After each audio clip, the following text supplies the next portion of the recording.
Hi, folks. Welcome to Hitting the Mark with Harry and Mark. I'm your co host, Harry. This is my wonderful co host, Mark. Hello. We're two idiots who love talking about things we have no idea what we're talking about.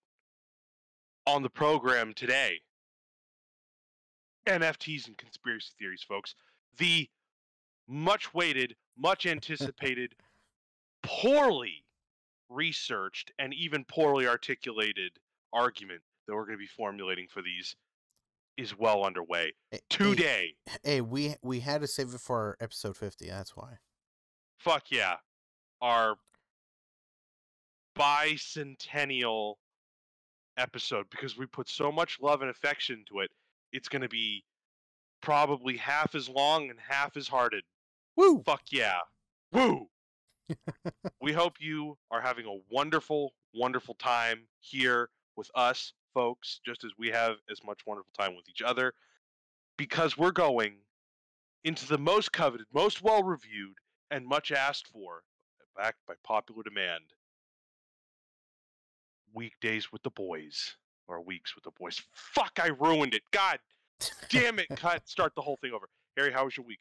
My week was pretty normal. I do have some stories to tell though. Oh. Oh, yeah, I brought them this You said you were time. hard up for content, but now you hold down on me, huh, big fella? Yeah. I was saving it for the podcast. No. Ooh. All right. Was I don't know which one to start with. All right, so first off, quick story. So I was pulling up to get gas at a Chevron, and I see a car pulling up, and I thought it was a cop car because it was, had the, black car with white door. I was like, oh, it's a cop. Like a Crown Vic. Yeah, and then I was like, oh wait, no, it's not a cop car because the lights were gone. And it was just some random ass dude. So I was like, okay, whatever. And I start, I pull into the gas station, and at the gas station, this dude with a bat is just running towards that car. And so that car starts leaving. It was a cop car too. Yeah, and I was just like, what the fuck? And this guy's like booking it. He's just like running from like from the gas station. He's just booking it, trying to chase his car. And so like I kind of stop. I look at the guy just running towards the car, and I'm like, well, I'm not gonna go here. So I just turned around and left. And I got gas the next day. That's a good story. I like that. Yeah, that happened. Another thing that happened, we were playing Cards Against Humanity. Ooh. Yeah, we just recently bought an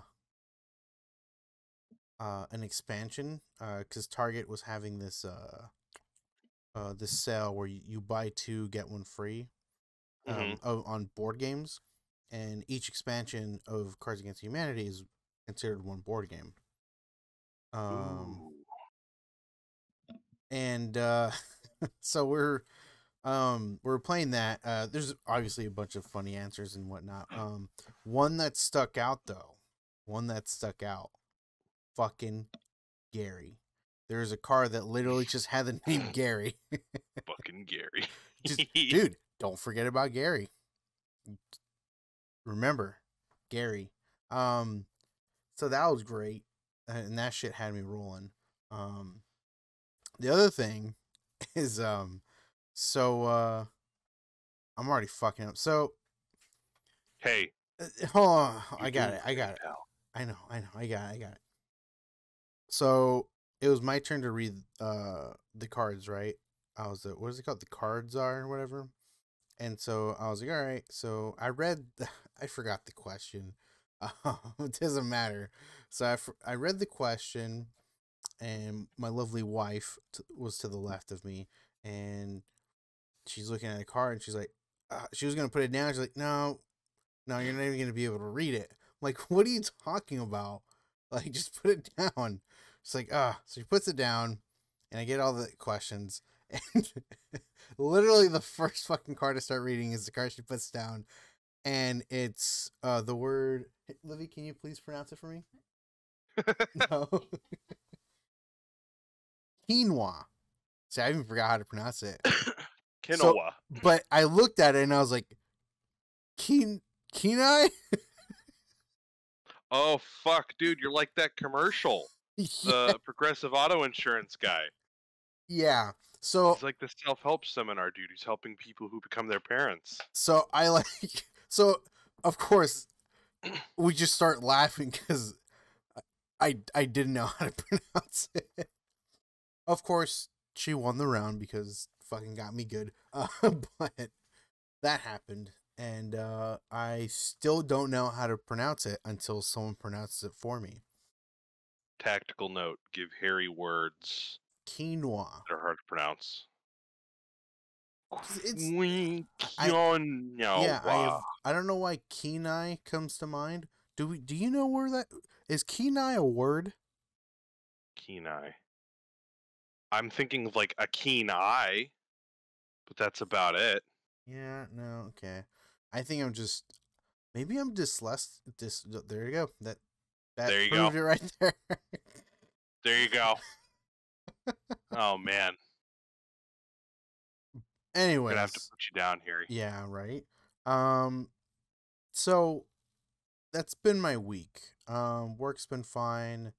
Uh and just gaming, dude. Mm. I can talk about last night, dude. We fucking played some Modern Warfare 2. And I was stoked out of my mind. I haven't played fucking Modern Warfare 2 in a while. Dude, the last time I played it was with a Ved, and that was probably, oh man, it had to have been a few years ago already. Mm. It's been a while. I obviously always have it downloaded on my computer, ready to fucking go. Like Rainy day. everyone's like, "Oh yeah, I re-downloaded it onto my computer." I was like, "It's been there the whole fucking time. I'm ready. I'm fucking ready." But yeah, that was a lot of fun. And I'm ready to go the next time we're down. Oh, I'm fucking down.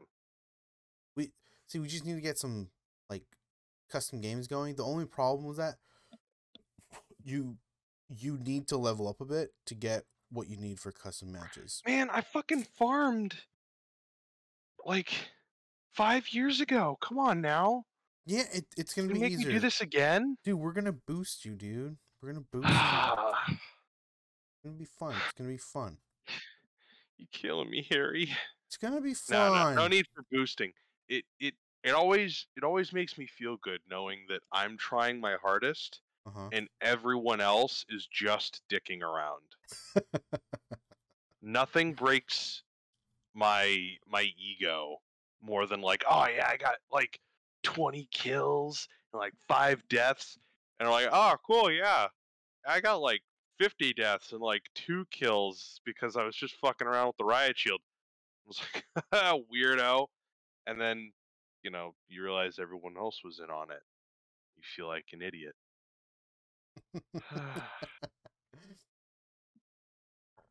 I'll never be good at this fucking game. You will. You'll be fine. Ever. You'll be fine. Ever. So, other than Modern Warfare 2, how was your week? How was my week? I feel Yes. fucking vindicated, Harry. Nah, Tell me about it. I found a video on YouTube from a pretty prominent YouTube essayist, Game Maker's Toolkit, who pretty much went over every critique I had of Deathloop. Oh. Every single one. Like, almost to a T. He he compared Deathloop to Prey Mooncrash and was talking about how much, hey, I like Deathloop, Yeah. but Deathloop does feel like a step back in terms of like gameplay with Prey Mooncrash. Prey Mooncrash is a superior title for what it is in most ways. So that was kind of vindicating. All one of you who didn't verbally agree with me, eat my ass. No. I actually saw the video yesterday or today. I can't remember. Being quarantined, they have no sense of time. I mean, that shit could have been like a year and a half ago or like 5 minutes before the stream. Game Maker's Toolkit is pretty impressive. I think they have some kind of a background in game design or just research in game design. But he goes over pretty much all of the point by point stuff, comparing the two games, and yeah, so that was pretty cool. I've also been reading. I learned how to read like a year and a half ago, so slow pace. I'm about 3 pages in. Took me about 3 months Nice. to get that far with Game of Thrones. Um, Jokes aside, I'm actually really enjoying it. I'm on A Storm of Swords. I'm about 250 pages in. Mm-hmm. I'm really enjoying it. That's good. Yeah, Jamie's still one of my favorite characters. It's hard to talk about it with Stace because incest. Right. Every time I mention him and Cersei, just Stace is like,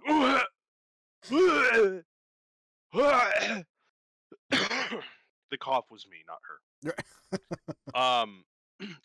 It's fucking crazy because it's like I have to be like, oh man, he's so rude and awful to his captors, like because this is the part where Brienne is taking him Oh, down from River Run yeah. to King's Landing, right? And he's Yeah. such a fucking dick. Except if you see his internal monologue and all the little things that he kind of does once he gets like a somewhat begrudging appreciation or respect for Brienne, it's like, oh shit, we're getting a little bit more into his his character arc, right? Like Mm-hmm. we're kind of setting the foundations of like who he views himself as or how he kind of interacts with the world. Because for the first two books, for the first book, everyone's like, Kingslayer, this motherfucker, sister fucker, and yada yada. And then the second book, he's completely out of the picture. Like he's just in prison. We get one scene with him with Catelyn, and that's it. And then the first fucking chapter, the non-prologue chapter of the book, is Jamie. Oh. And he has this like, I despise you for being my captor, and I'm gonna make like backhanded like japes jokes in Game of Thrones at you for your appearance and how you're like unladylike, and you're like, you want to be a knight and all that. But like, he has a lot of fucking trauma related to Cersei. He's got a lot of baggage that he's trying to deal with too. Like he ended up becoming Kingsguard in like not two separate kind of ways. His sister wanted him to be a member of the Kingsguard because Tywin was going to marry him off to Lysa, Catelyn's sister, Yeah. and Cersei didn't want that. Jamie didn't fucking want that. He just wanted to do like his knight shit, right? Yeah. Cersei's like, "Yo, join the Kingsguard," and Jamie's like, "But I don't want to join the Kingsguard." She's like, "But you'll be close to me because I'm at court with my father, who's handed the king to Aerys, the Mad King, right?" Yeah. He's like, "But I don't want to be a member of the Kingsguard." Yeah. She's like, "But you'll get that sistussy." Mm-hmm. And he's like, "Fuck, I love you, but like I'm also technically heir to Casterly Rock too, and like I want that." But Cersei's like, "But I love you and can have that sistussy." And this fucker, and this is the thing that like I almost got through to Stace with. I was like, if you strip away the fact that she's his sister, this dude at 15 gave up his inheritance to one of the greatest lands and castles in Westeros to be with the woman, close to the woman he loves. Like he Right. gave up pretty much everything to be with her. And she kind of whispered up the chain of command to like some chambermaids, and chambermaids whispered to the ladies in waiting to the queen. The queen was like this to Aerys. Aerys, who is going fucking mad by now, admitted at attorney to kind of jam the knife into Tywin because they were having like, Tywin has been the hand of the king for like fucking 40 years. Like he was hand of the king during Aerys's reign, they were really good friends until he started going mad, Mad King and all. And then their relationship fractured, and then the war broke out. But the final nail in the coffin for Tywin was their relationship being fucked up and Aerys naming Jaime to the Kingsguard, essentially removing Tywin's favored son as inheritor of Casterly Rock. So this had the added downside of him leaving the title of Hand of the King and taking Cersei with him back to Casterly Rock. So Jaime and Cersei just switched fucking places. That he didn't even get to be with her. Oh. And all the while, in King's Landing, he had to endure all of the really fucking awful shit that Aerys was doing. Like burning people, sexually assaulting his own wife, beating people. Like, his only real friend, it seems, and they don't even really discuss it in the book, it's more just some of the expanded stuff, is Arthur Dayne, the Lord Commander of the Kingsguard, and Rhaegar. And we all know what fucking happens to them. So it's kind of sad. And then, like, he has to, like, mentally compartmentalize all the shit that he's doing to all these people because he's the member of the Kingsguard. He can't do anything. Like, so he has a night. I'll say one thing of this and then I'll move on. He has a nightmare when Bran and Jaime are going down the Trident or one of the Ruby Ford or the Red Fork or what. There's so many fucking rivers. And it's the nightmare specifically of the night, the sacking of King's Landing, the last night that decisively ends the Robert's Rebellion. And he dreams that he's still a member of the Kingsguard under Aerys, and Aerys is like, you're fucking back in my chambers without your father's head in my hand, how dare you? And he keeps screaming, burn them all, burn them all, and burn them all, and he kills Aerys. So what we know from watching the show is that Jaime didn't just kill Aerys because Aerys asked him for the head of his father, for him to personally kill his own fucking dad. He also did it because he was going to fucking kill everyone in King's Landing. So he kills the king. He finds two of his commanders of his father's military come in. They're like, "Oh shit, look what you did. Good for you, but it's still kind of frowned upon. What are we gonna do?" And he's like, I don't really give a shit at the moment. And he takes a seat on the fucking Iron Throne, and Ned Stark walks in. And the last bit of his nightmare is, you had no fucking right to judge me, Stark. And I was thinking to myself, of all the people who could understand swallowing your pride and honor to do something that's right and getting shit on for it, Ned Stark, 6 months later, would probably understand, of all people. So it's just interesting. It's like, there's so much shit that's been built up on who Jaime is. Is he the Kingslayer? Oh yeah, all this terrible shit that he's doing. And it's like, he has a really heartbreaking kind of internal thought process. He's in love with this person who essentially is like a narcissist who probably doesn't truly love him, but just wants to possess him. And he's being traveled with essentially his foil at the moment. Like, he is an exceptional swordsman. He was an exceptional knight. He wanted to be that shining example. And at the moment, despite as much as Jaime reminds her of her physical appearance, Bran is like everything a knight should be. Like, honorable, true, valiant. She's stoic. She's a great fighter. The last fight before his chapter ends is them, the repurposed scene when they're fighting and get picked up by Locke and what's his name's men, Bolton. But it's like there's this great bit where he's talking about like, yeah, I'll best this wench in like a fucking couple swift blows, and by the end of it, she just fucking like has her hands around him, like fucking yield, bitch, or I'll fucking drown you, and he's just like, ah, no, bitch. But at the end of it, he's like, oh fuck, I might have actually met someone who might as well have bested me. Yeah. Like the Hound, the Mountain, they're all stronger than me, but I could have bested them easily. I'm smarter, I'm more cunning, I've more intuitive like prowess, all of them. But this bitch is the only one who like actually beat me. Like beat Mm. me beat. So it's interesting. The ending of his chapter is him literally getting his hand cut off. So his whole identity essentially just got lobbed off, which is going to be interesting seeing where we go from that.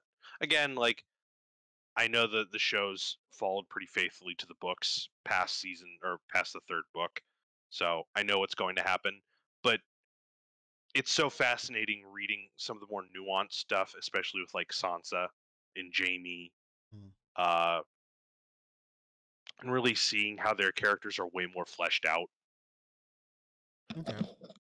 So yeah, that's fun. And that totally helps me with focusing while I'm locked in my room on day's end. So I can hear the voices. No. Yeah, that's pretty much it. I've just been reading, playing some fucking video games and streaming with you, which is Yeah. always fun. Yeah. Fucking I always forget how much I absolutely love Left 4 Dead just visually. I don't know why. It's just such a cozy feeling game. It Like, really oh hey, is. like blood, guts, zombies, everything's scary. Like you get fucking yik yacked on by a big, great pustule person. But like, it just looks very beautiful. Yeah. It really like for a game that's like what 12 years old, 13 years old. It really does milk its visual kind of style so well. Anyway, Mm-hmm. that is it for me and my week. Mm. What Okay. shall we discuss now, oh Harrison? Let's do the NFTs. Let's get it out of the way. So Full disclaimer, I still don't understand NFTs. Like I get that they're like a a receipt for something if you're paying for them for like a data package blockchain thing. But I need you to help me out with this. I also don't really get it, but from what I've heard, it's basically like people can save and copy the image through the internet, but that's completely different than like actually owning it digitally. Like, but you own the receipt, the specific receipt for yeah, it. it's the like think of like owning the website. That's basically like I guess the way I looked at it. Like, you own like the direct link to that thing. Oh, that makes a little sense. Like You know no what I one mean? can own www.harry.com twice. Exactly. You know, it's like www.harry-1.com, Yeah. right? And then Yeah. harry-2. Exactly. So it's like that's the way I look at it. Like you have like the right to that thing, and that's it. You know, no one else can own it either. Like they might be able to copy it, but only you own it. You know. The best way I can like the only way my mind seems to be able to articulate it is I feel like it was trying to supplement something within cryptocurrency that was missing. So like it Okay. added the speculative aspect to the currency, to crypto. Okay. Like because it's the only way that you can purchase an NFT, right? Through cryptocurrency. I believe so. So you use cryptocurrency, but how do you determine the value of cryptocurrency? You determine it through like what's being purchased or the speculation around what's being purchased, right? So like Yeah. you're using an NFT to generate like worth, and then you're buying what that thing is worth with the current. I don't know.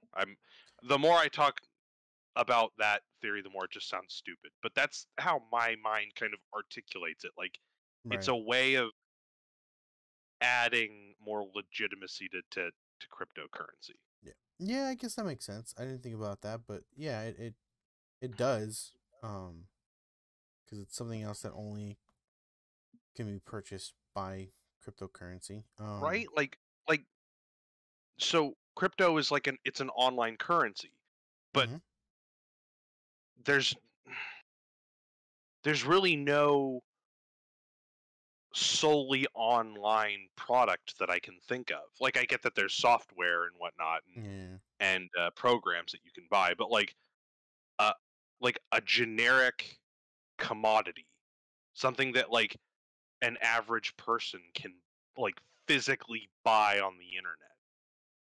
Yeah, I Because think it's like, oh, go ahead. no, I was thinking this is basically what we're going to be transitioning to, but Mhm, like you said, things that you can buy online like um for example, like skins on a video game, right? Like mhm. certain characters that you have in a game and you dress them up differently. Like those are things that you could probably buy. Like you use real money to buy that too, but you can technically also use cryptocurrency to buy that too because it's all digital, right? Yeah.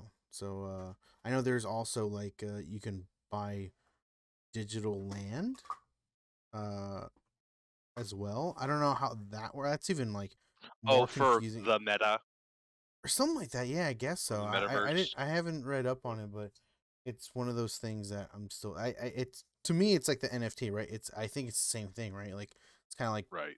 buying a website, like you own that website and it's just worth a lot of money, you know. Yeah. But yeah, so that's I guess our knowledge of what a NFT and cryptocurrency and everything. I think Mhm. my discussion going back weeks ago of Devin Nash's video of the future of NFT and gaming. Um, Basically, the way he brings it up is basically like I said, the example of buying a skin on a game. For example, Mhm. one of the biggest games is League of Legends, and there's characters which are called champions, and you can buy different skins for them. What you can do, what he was talking about, is you can like let's say they sell a specific skin, but a um what's the word? Only a certain amount of people can own the skin, right? Like Mhm. let's say it's only 10 people can own the skin. Okay. You know what I mean? So you're creating a scarcity. So you're creating Yeah. like a like you're yeah, sorry, go ahead. You're Yeah. So like I think this goes I believe Halo did that where back I don't know which Halo it was, but like only the developers, the flaming head. yeah. So back in the day, only the if you were a Halo developer, your character had a burning head, Mhm. and I think there was like a challenge or something like that, and one of the rewards was to get a flaming head. So it was very unique, right? Not everyone had that. In later Halos, it became more prominent, but in one of the earlier like Halos that got big in multiplayer, it was like a unique thing. And I think when it comes to this stuff, it's like a skin that's only a certain amount of people can own, right? Right. And so a much more it's gonna have bigger value than what's like you can just buy that anybody can go and buy. So Mhm. that's where like the whole NFT thing is, right? It's gonna be worth a lot of money because it's like only a certain amount of people can own it, right? So if Mhm. someone wants to sell it, they can sell it, right? They can sell it to some other uh um account and whatnot, and they can get their values worth or whatever. But he made an interesting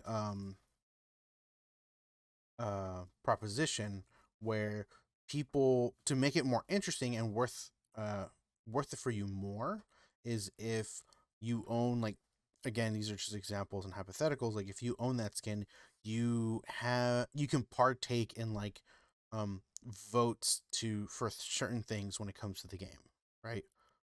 Hmm. Like if, like, let's say they're like, okay, we want to like test things out, or we want to have like a, like, ask a question and see what people think about it, and people who own these specific skins Oh, can, like play testing or doing like a survey for your yeah, appreciation for it or something. exactly, and you can partake on it, you know what I mean? uh and that would raise the value of that too. And I agree. I think that would be cool. Like if you're really, really into a game and you want, like, not just the skin, but be involved in like the developing of a game, especially like League of Legends, right? That thing's not going to go away. There's not going to be a part two. They're just going to add to it and make it better, right? So wouldn't Hmm. you want to be part of it, right? And let's say you buy this skin, this, quote unquote gaming NFT, and you're part of it. You're part of the development of the future of this game. Like that would raise that value even more. So it is a skin, and it's cool that you have it, but people Hmm. will know that, oh man, this person has that one skin for that one character, so they're part of, like, they, like, they're one of like 10 people who own this fucking skin, Right. kind of thing. I think it's interesting. I think it's, to me, that is more interesting than like what an NFT is, because like like in the end, NFTs are worth money for some fucking reason, right? They're worth money. Hmm. People are putting money into it, and that's fine and all. But when it comes to gaming NFTs, the way that Devin Nash explained it, um, like, it makes more sense, because like a cosmetic for a character that maybe nobody else owns is really cool, because you can actually do something with it other than just put it as your profile picture, right?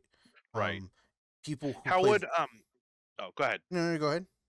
No, no, I didn't mean to interrupt. Just Mm. train of thought. Go ahead. Keep I going. was gonna say, people will appreciate you.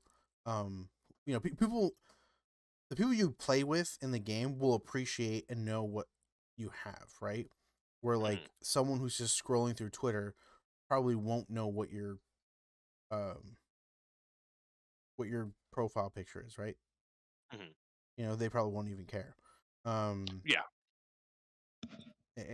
like, my example is, I have a Cannibal Corpse shirt. It's the album Wretched Spawn.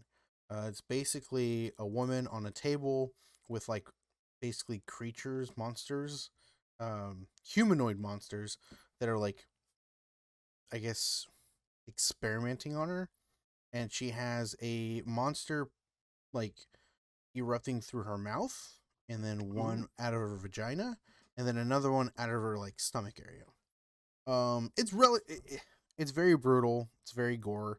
Um, I like it because I love the band. I love the album. And it's cool artwork.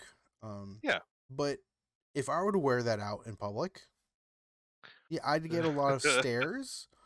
Get little And looks. probably a few people who wouldn't be very happy about it. Um, so I strictly only wear that shirt when I go to concerts, because that's the only place that people would appreciate the shirt. Right. So like, I kind of get the whole gaming NFT of, like, it's only in the game and it's just a cosmetic, but Hmm. there's only like X amount of them, and just that, right? This not even including the being part of developing future things for the game, but just having a limited amount of, you know what I mean? Like, I Yeah. think that would be Creating cool. Yeah. Yeah. Yeah. Yeah. I You see know, where you're coming with it. like a limited edition skin. Because the thing is, at the end of the day, the free to play games like League of Legends, that's what gets the money in, right? The skins. So if you can make it so these gaming, because the thing is, it doesn't cost the developer um any extra money to just come out with one extra skin that only, you know what I And mean, then like and it's not even necessarily the skin has to look good. They just have to say that it's scarce, and that Yeah, it's you don't like want it. a prize for someone to Mm-hmm. gain an interest in it. Yeah, like I will say this though, it will take time because like anything in a game, you have to make sure it's not buggy because Yeah, you know, like you don't want to make it so like, oh, this specific skin like works a certain way and it glitches the game out or whatever, right? So there is that part of it. So yeah. that's Oh gonna yeah. be, you would really have to test that skin out, but the How would concept is there. how would this be earned? How would you earn this this skin? Mm, that's a good question, right? Like would Because the thing that I have, not with what you're saying, but the yeah. concept is, the last thing I would want is some idiot playing Destiny, some 12-year-old kid, and doing like the oh, I used my mom's card to buy like a an artificially jacked up priced costume for your hunter or your warlock, right? Like, Mm-hmm. so, and I'm probably I'm not trying to be uh how do I want to put it? I'm not trying to be like never mind. I guess I am. So I know that Destiny is a game where you typically earn your skins, Yeah. but I'm thinking of like an instance you're playing a game where it's like skins are the thing, right? And there's a desire for not individuality, but like uniqueness. Yeah. That's something people are going to pay for. Mm-hmm. To me, it's like it would fall more under like the uh the marketplaces that you and I tend to not really care for all that much, Right. except with slightly smarmier marketing. Mm-hmm. Like, oh, hey, here's this super cool limited edition thing. Because it's like, I might just be interpreting it wrong, but I can't think of something different than like some of the Warzone packs that we Yeah. would play with, right? Mm-hmm. Where there was technically a sense of scarcity and you would just pay for the pack and then it would end in 3 months. Yeah. What I think would be pretty cool would be something where you would have a competition and the winner or winners of that competition would have the rights to that outfit or that costume, right? Like, say Yes. you have like an esport competition, League of Mm-hmm. Legends or Mm-hmm. whatever, Yeah, yeah. uh, and you have a couple of teams competing, and on top of a cash prize, and instead of it being like a fucking like, oh, you get like a reskin that has a bunch of advertisements on it, you get like a genuinely cool skin on it. Mm-hmm. But see, that's missing the point. I'm sorry, this is kind of my internal thought No, that's process, fine, it's fine. because you're winning something. It's a prize, not a commodity necessarily that you can give to someone or sell to someone. I'm just worried about. I know that this is a way how this could like jack up prices Yeah. for an online market, and I'm not a fan of that. Right. Um, I'm not against the idea of unique outfits or unique images or unique this or that.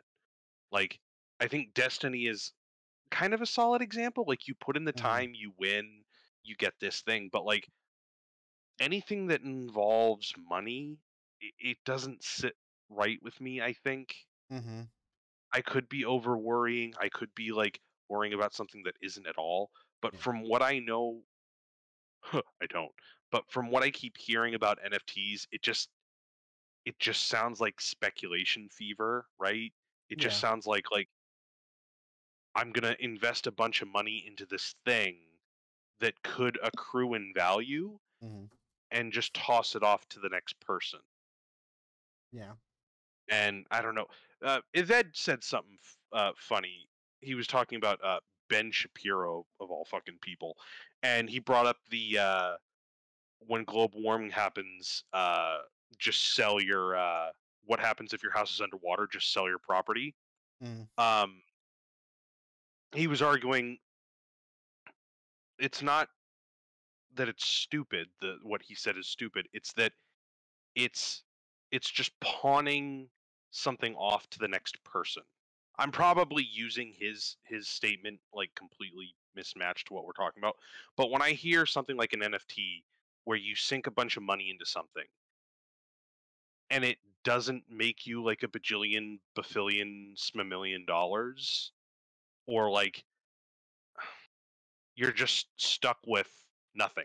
You're just stuck with something that's now worth less than how you bought it, which is typically how the market works now. You go out, you buy Right. a car, uh, you get a ding on it, you get a scratch on it. You don't even get a ding on it, but the moment you buy it, drive it off the lot, it already depreciates in value. Right. Yeah. Or you just flip it and you sell it to someone else and try to go from like, the hairpin to the Mustang kind of thing, Yeah. right? Yeah. You Yeah. trade it. I'm just the kind of that's the kind of environment that feels like it would breed like a black market almost. Mm-hmm. I just don't like the idea of adding like an economy, like an actual speculative economy to something. It just feels strange, especially when talking about games. We were not too long ago. I was joking. I don't know if we recorded this, but like I was watching some of the Nash videos, Yeah. and there was literally a fucking commercial for an NFT game. And I don't understand the appeal of marketing it to kids. So Like I get like the younger generation is more attuned yeah. than any previous generation to like online culture and whatnot, but it's still gambling to a degree, right? Like you don't you're not watching fucking My Little Pony or something and all of a sudden you've seen like an e-trading commercial, right? And that's Right. what it kind of felt like. It felt like a video essayist or some kind of dude who's talking about like tech bro stuff, and all of a sudden there's like, "Whoa, here's a wacky video game with a new cool concept, NFTs." And then like, I don't know. I'm probably over exaggerating, but Mm-hmm. like the concept feels exploitative. Mm-hmm. I I get that this is like my boomer brain, even though I'm not a boomer, Mm-hmm. hearing what an NFT is and like stupidly piecing together that it sounds exploitative from like how it's explained, Yeah. and not liking the fact that what sounds exploitative to me is being like marketed to like the man child group. Mm-hmm. I don't know. I don't know. I like the idea, like I said, like you and I said, I like the idea of someone getting something, some exclusivity through hard work and determination. But that's Yeah. absolutely not what an NFT is. An NFT is something that you physically buy and can trade and own. Like I don't know. So I wish I could understand or explain it to myself better. I got a bunch of notes that I gotta read off. Okay. All right. So you want exclusiveness reward for winner. Back in back when Yu-Gi-Oh was big. Oh Um fuck. there was a specific card created for, and there's only one of its kind. Exodia. It was black black something swordsman, I forget. Dark flower. And it's worth a lot of money because it's literally one of a kind, and Hmm. it was given to the winner of the tournament. Um, Okay. so it's a legitimate Yu-Gi-Oh card, and I think it was like made out of metal or something like that.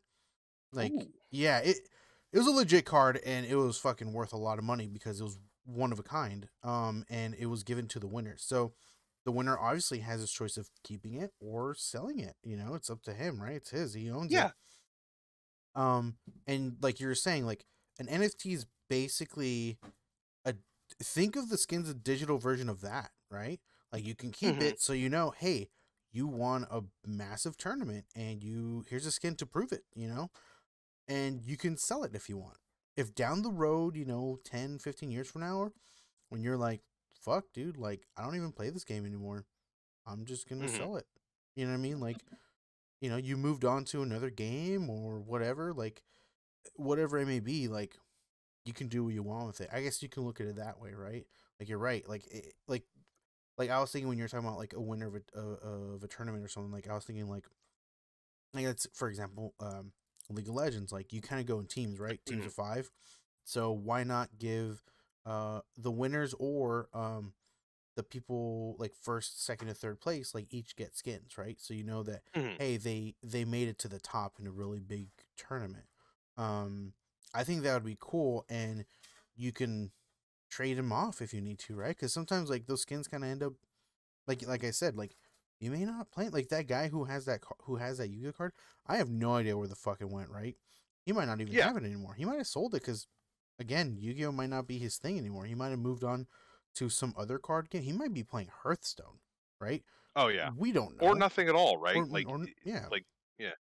So it's like I could he. yeah, I think I could be maybe taking it a little extreme Mm, given that like you and I maybe you probably to a larger extent are in the MTG Magic yeah.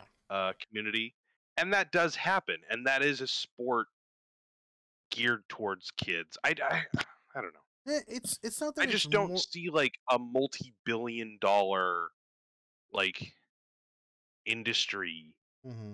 or a couple of industries pushing this, and just I don't know. I just Yeah. don't see commercials like hawking the concept of like selling an MTG card. Like you can just go to I don't know. I Well. don't know if there's a physical difference between going to like a card shop and be like, "Hey, how much do you want for like this, Amonkhet exclusive?" Mm-hmm. versus like, "Oh, I own the digital coding to this image Yeah. and I'm going to sell it like property." No, Yeah. I that's mean, also not fair. I'm probably mischaracterizing that too. They are similar, yeah, because but uh, there is for example, there's Magic Online, which is Mhm, a digital version of Magic, and you do mhm, buy and trade and sell digital versions of Magic cards. Um, right. so you're basically doing that. It's just in a digital format. Um, and those are also limited. Like cards don't get into supply unless you open up packs or digital packs and from Wizards of the Coast. So you know what I mean? Like that concept's already there. You know, Mhm, and with Magic Online, you can it's not like an arena where you can use wild cards to create whatever card you want. This is like you have to go and buy it or trade it with someone, yeah. or you have to keep opening packs and hope you get it. Like I it, don't it know what it it's is that mhm, does like I get that there is a like a speculation, mhm, right, with MTG cards. I just I don't know. It mhm. just something does feel I know it's an intuitive argument. I don't have an excuse for it. But it does feel different when Mhm.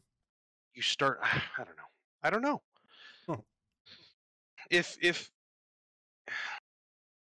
If I could be assured that like it doesn't have severe repercussions on like, you know, no, I don't. That's not fair. That wouldn't be a fair statement.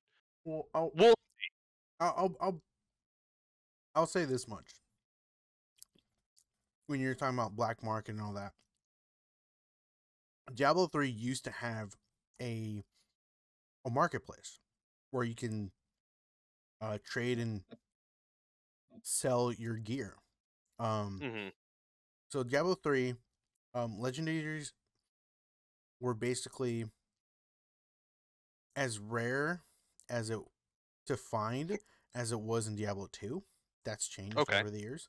Um, but they had an auction house where you can put an item up for sale and people can use gold to buy it. And people were actually able to make real money off of it. You would grind, find an item, sell it on the marketplace, get money back. So you were paid to game in a sense. You can play the game that you like, Diablo 3, get items, and sell them, and you're able to make money. There's people who were able to make good money off of it. Mm-hmm. And that's what people always refer to when it comes to like making money off games. Like Diablo 3 Marketplace or the auction house was a way people were doing it. People were doing it in Diablo 2 as well. There are items that you can buy off of people. It's a little sketchy, right? Because it's, you have to like the auction market was I didn't play Diablo 3 when it came out, but it seemed like a little more secure just because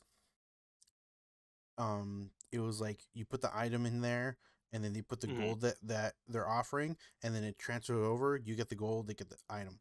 Where in the Diablo 2 market, it's a website and you have to like agree with the person that, okay, I get that item, I'll give you these parts, or I'll give you money and you give me this item, you know Mm-hmm. so it's a little more weird, sketchy. Mm-hmm. So but they got rid of that auction house in Diablo 3 because they were saying that it was like causing something, and so they got rid of it. Like you Yeah. just, I mean, at this point, it's a good thing they got rid of it because it's not that hard to get certain items. You just Mm-hmm. grind for it, and you'll eventually get it. So, I suppose I'm equating something that I have an issue with, like the monetization of like a gaming marketplace mhm. and NFTs, and I wonder how related they actually are. Maybe I'm just making a big stink out of what isn't even going to exist. Well, you brought up the NFT games. Yeah. There is one that's actually pretty big called Axie Infinity. I think I brought it up. Devin Nash Mm. brought it up in his video. Um, that one is actually, I believe, in India, people are able to make a living wage with this game. Um, Basically, it's an RPG game. It's kind of like Pokemon. You get these creatures, you level them up, you fight with them, you get them stronger, and you can sell them and Mm. get money back. And you also earn. They look like little potions. They're basically like things that they're kind of like Bitcoin or Ethereum, right? And they're worth a certain amount of money, and you earn those, and you can sell those and get cryptocurrency back, and then use cryptocurrency. So 820,000, the most expensive Axie ever sold. 2.8 million daily active players. 3.6 billion traded on our in-house marketplace. yeah, This is interesting. yeah. So there is like obviously it's all crypto, um, and there's that thing, right? Crypto is not really regulated right now. I mean, that's It's the whole point. That's the yeah, frightening part. Is it is the frightening part. it's what I don't get. What I don't get Hmm. is if it's supposed to substitute all of the bullshit that our current like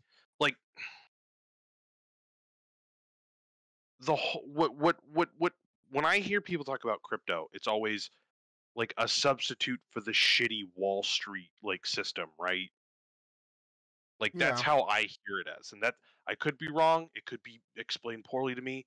I'm not trying to mischaracterize things, but when I hear it, I hear like, oh, it's a substitute for like that. The shitty, yeah, like one bank owns it, like whatever. Um, but it does the exact same thing. Like the whole point of of Wall Street is that technically, yes, anyone can do it, but only people who are already filthy fucking rich are going to invest and get something back, yeah, and you're going to get like a couple thousand people who will get lucky off of the system. yeah. It's And then that's exactly what crypto is. It's like, oh, you already need money to start this up to actually gain anything off yep. of it. There's already speculation. You have one dude saying, "Oh, I don't like Doge," and then fucking Doge just dies, and then people lose money. Hmm. And then like It's the same as you already stocks. it just like I just don't understand. And the only thing different is that it's what, untraceable or like completely decentralized or Um, I just don't understand. Like I mean, so I get that's that the current system sucks, but I don't see the benefit in this one. so. I mean, we're going off into cryptocurrency at this point, which is fine. I mean, Yeah. this is hitting the mark with Harry Mark, and this is what we do We wouldn't be hitting the mark with Harry and Mark if we didn't, if we right? didn't do this. Right. So you're right. Cryptocurrency at at its state right now, it's basically part is basically the stock market. Which is Um, just gambling. I want to add for anyone who thinks it's otherwise. It's like for the regular yeah, Joe, it's gambling. for the regular Joe who doesn't know what they're doing, 100%, I agree. Um, if you're trying to like time the market, 100%, you're just trying to you're gambling at that point. Um, it's I agree with you that it's just like the stock market in the sense of if you don't know what you're doing and you're just hoping to make it rich, you're probably not going to do it. You're just going to lose money. Um, Hmm. it's the same because if the stock market goes down, crypto goes down. It just Yeah, follows it, you know. Um, it's the thing about the thing about crypto is that Bitcoin was this thing that people were like, dude, this is gonna be a thing. And honestly, I feel like I would have invested in crypto if hmm, I knew what the fuck I was doing. I was like, I wouldn't mind getting like investing in crypto, but the thing is, how do I invest into crypto? Like it wasn't when it first was coming out, it like when Bitcoin came out, it was not easy to invest. You had to know how to invest into it. It wasn't as easy as going online and like like now with all the apps, right? Every app is like, "Oh, we're trading crypto now." Like it wasn't that easy, but Robinhood, all this stuff like these easy apps that you can use, it wasn't that easy, right? right. Um uh so but now that it's big and it's made its money, it's made its value and it's easy to trade now, do not expect it to keep going up, right? Yeah. Like I'm not saying it's hit its peak because I don't know, right? It's just like the stock market. You don't know when it hit it when something's going to hit its peak, you know? It could plateau, it can go down, it can keep going up. Like you really don't know. You always hope for the best and expect the worst. Um but yeah, I second that it is basically the stock market now. The only thing right now is people are trying to find the next Bitcoin, right? Or the Yeah. next Shiba coin or Dogecoin. Like buy it at a super low price and then wait for the value to go up. Because yes, there has been a lot of people who has made a lot of money off of cryptocurrencies. Hmm. They invest a little to whatever they want to invest, and then it just skyrockets. When they're like, oh crap, I made hella money, and everyone down the line is like, oh, I want to do that too, and they do it, but then they don't time it right, and then they either nothing happens or they lose money.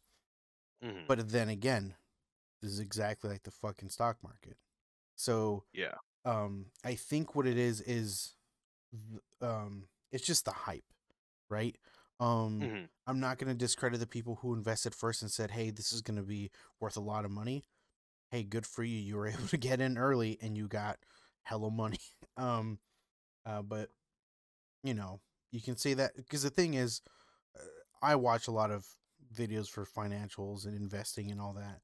And Hmm. if you invested X amount of money in anything like 10 years ago in the stock market, the chances of you making money are really, really high because inflation, the stock market follows inflation. Yeah. And when inflation goes up, so does the stock value. That it just keeps going up. The market at some point is going to go up. There are a lot of companies that follow that trend too, you know? Hmm. So it's like I said in the beginning, if you know what you're doing or if you don't know what you're doing, you're just gambling. But if you know what you're doing, if you've done your research on stocks, and that's why they always say don't invest in anything you don't know about because you don't know what you're doing, right? Mhm. So the stock market is it to me, like, I kind of have an idea of what I'm doing, so I don't feel like I'm gambling. I feel like I'm investing, like they Mhm. portray, right? Like obviously places like Robinhood and all that, they say, "Oh yeah, become an investor and make money," but like they're not going to show you how to invest. They're going to say you should just put all your money on Tesla because Tesla's a thing. But it's like, Yeah. most people who invest, they invested in Tesla fucking 7 years ago when it was dirt cheap, and now that it's worth a lot more. Yeah, they made money, but at this point, it's kind of like going up and down, right? Mhm. If you invested it when it first came out, sure. Kind of like you think of any company that has that when it first started, when Uber first came out, yeah, the stocks are dirt cheap and now it's super expensive. You think of anything like that. If you first invested in it when it first came out, of course you're going to make a lot of money. Just like Bitcoin, when it first came out, wasn't worth a lot of money, but now it is. So it's like it again. I'm just seconding what you're saying. It's the exact same Right. shit. It's just cryptocurrency at this point you're able to use as an actual currency. People will accept Bitcoin. People will accept Ethereum like they accept a dollar bill. That's the only difference between a stock and a Bitcoin. Mm. You know what I mean? Mm. And that's the problem with it, right? Like they're saying like the Bitcoin is like today it could be worth $10, tomorrow it could be worth 1,000, and then the next day it could be worth 2 cents. So it's like you know what I mean? It's like depending on like if you're trying to pay with Bitcoin, like you would want to you know figure out when to pay for things because it's like, Mhm. oh, should I pay for it today, tomorrow, next week? Like when is it going to be at its lowest so I can have more Bitcoin to just have more money later down the road? Right. That's I for me that's the only difference. Um, it is basically stock market. It's just you can literally imagine just using your Tesla stock to pay for whatever you need to pay for. Mhm. That's it. Like, Mm. but everything else is exact same shit. Okay. And that's my rant over with cryptocurrencies. Rant over. Uh-huh. Okay. All right. I do not have a rant because I don't understand. Hmm. Because I am an idiot. No, you're not. I absolutely am. It's the name of the show. Oh, right. Mm. Yeah, that's about it. I mean, I don't. I wish I could elaborate more on it. I've I've listened to like a couple of videos trying to explain the scenario, and I just Mm. can't seem to wrap my head around it. I really can't. That's perfectly I've fine. finally hit the old person wall. No, it's just one of those things that like what are they what you gotta know, like it's funny like I say it ironically and not ironically, but I say it as a joke, but it really unfortunately it is. It's like again, like I brought up the stocks. It's like stocks, right? Like if you don't know what Hmm. you're doing, you're not gonna succeed, Yeah. Um, Oh yeah. with crypto, like like for the longest time, I didn't know anything about stocks. I just knew that's how, or that's where most billionaires had their money in, and I didn't get it. I was like, oh, you have to have hella money to be able to invest in Yeah. stocks, right? Um, I'll say this much: companies have made it easier, right? Robinhood, everything they've made it a lot easier, but it's also like you said at that point it's gambling because they're just trying to attract people who don't know what they're doing to invest Hmm. money. You know what I mean? Hmm. Um, but I'll say that it's easier in the sense of you don't have to buy a full um, Tesla stock. You don't have to buy a Hmm. full stock. You can buy portions of it, which is nice, right? So if like I want to invest $50 every paycheck. I can't, you know. I don't need to buy a full stock, Right. which is nice because I can slowly invest and Accrue. slowly, yeah, exactly, right. Um, which is very nice now that that's Mhm. available. I'm sure years ago that was not a thing. It was like you either buy a full stock or you don't. You know, like you have to, Yeah. you have to pay for a full Apple stock, a full, whatever you're buying. You have to buy a full stock, or you get nothing. You know, and that's why I thought, oh yeah, you have to have hella money, like thousands of dollars. Like when I watch videos about buying, like investing into stocks, they're not talking about 50, 100, $100 like every, 2 weeks or every month or something like that. They're talking about investing like tens to hundreds of thousands of dollars into stocks. And I'm like, who the fuck has that kind of money lying around, dude? Yeah, that's the part Like, that gets me is it's like the stock market I don't think is meant for the average person. It's not meant for the majority of the public. And that's the kind of the part that sucks. And it's the part that I get the impression with, you know, this new scary form of currency is that it also isn't really meant for a majority of the people. I think it was maybe, obviously, I don't know, right? But maybe Mhm. it was intended for the common folk, but Or advertised for the average person, but yeah, really isn't all it, that. it, whether it was intended to or not, it became not for the common folk because Yeah. they probably didn't know what they were doing, right? They're like, oh, let's do this thing, like it's a digital currency, like I think that'd be fucking rad, like anybody can get into it, right? But Hmm. they also knew like, oh, for it to have value, we have to make it scarce, so let's do it this way. But Yeah. I feel like they didn't expect it to blow up the way it did Yeah. The way because it has. the thing is, it's not just Bitcoin on, right? There's Ethereum, Dogecoin, all these other stuff. There are a bunch of cryptocurrencies out there. There are a bunch of duds, and there are ones that do blow up, right? Because of people Hmm. promoting it, like you're saying, Elon Musk, right? He promotes a bunch of different cryptocurrencies, and people just invest and they make hella money. Like it's just one of And then the those, like, moment he says something is shit, yep, then you're fucked. exactly. So If you have it's money in that nope, and shit and that's coin. that's the downside of, like we're talking about, downside of crypto, right? Like it changes, like currently right now at 10:48 p.m.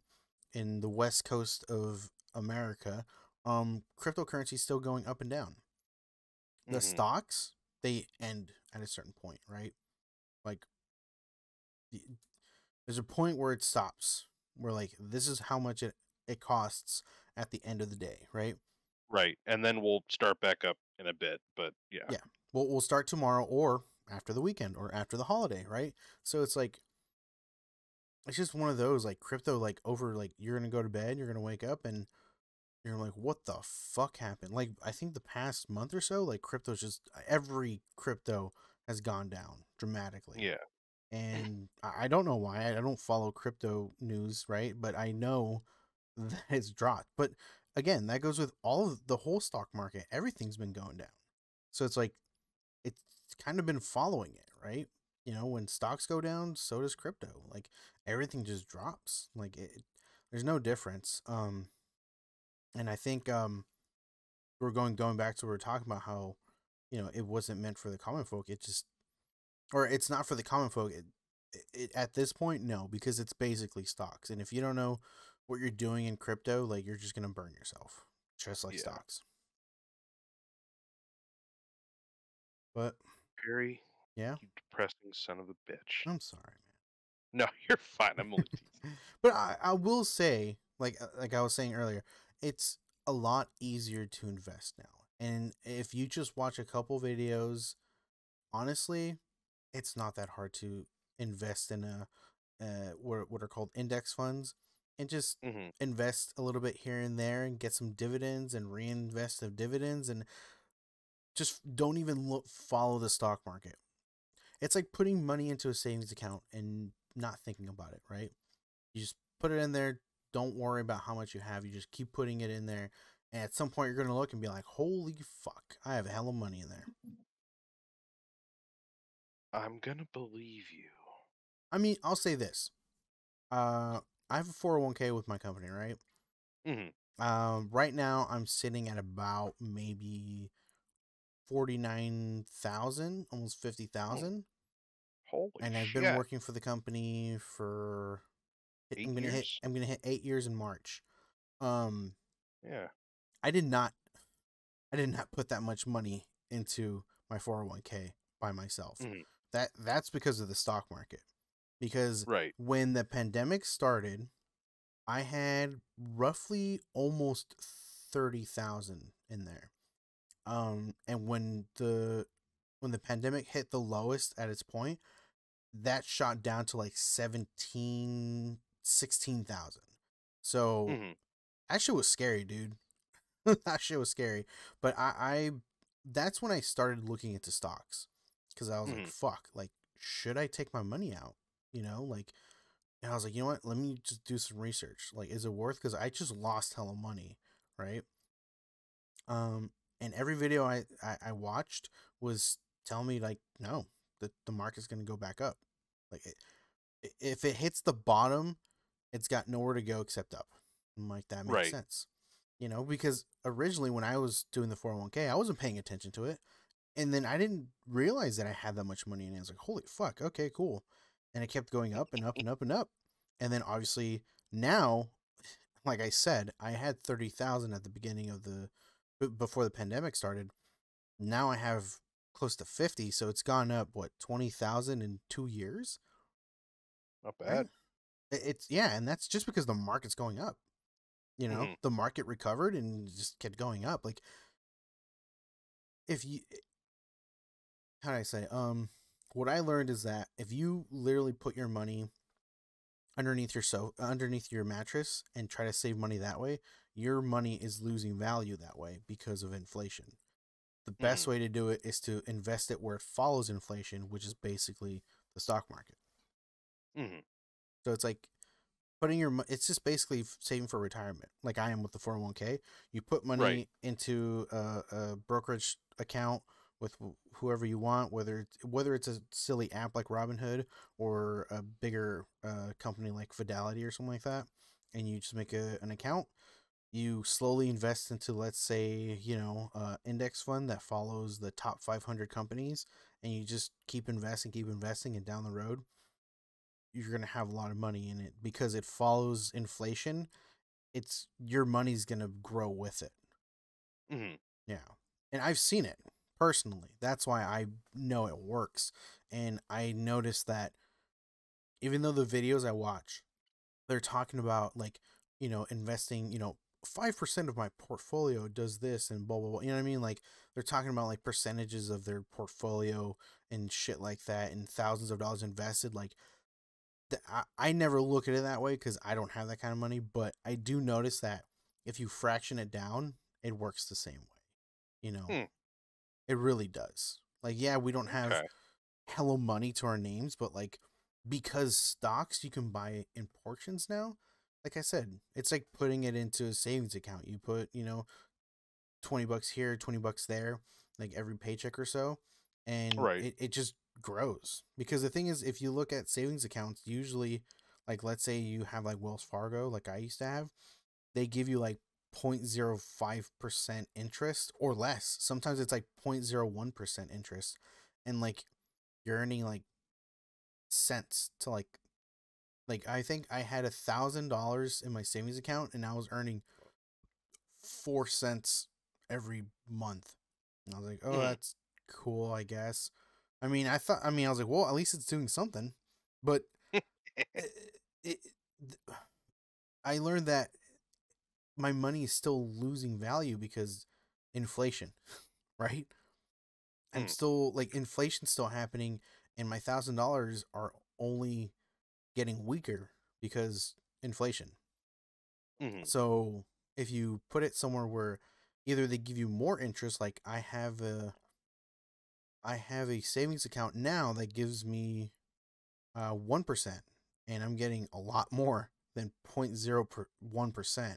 So it's like, I'm getting my money like isn't following inflation 100%, but at Right. least it's getting better, right?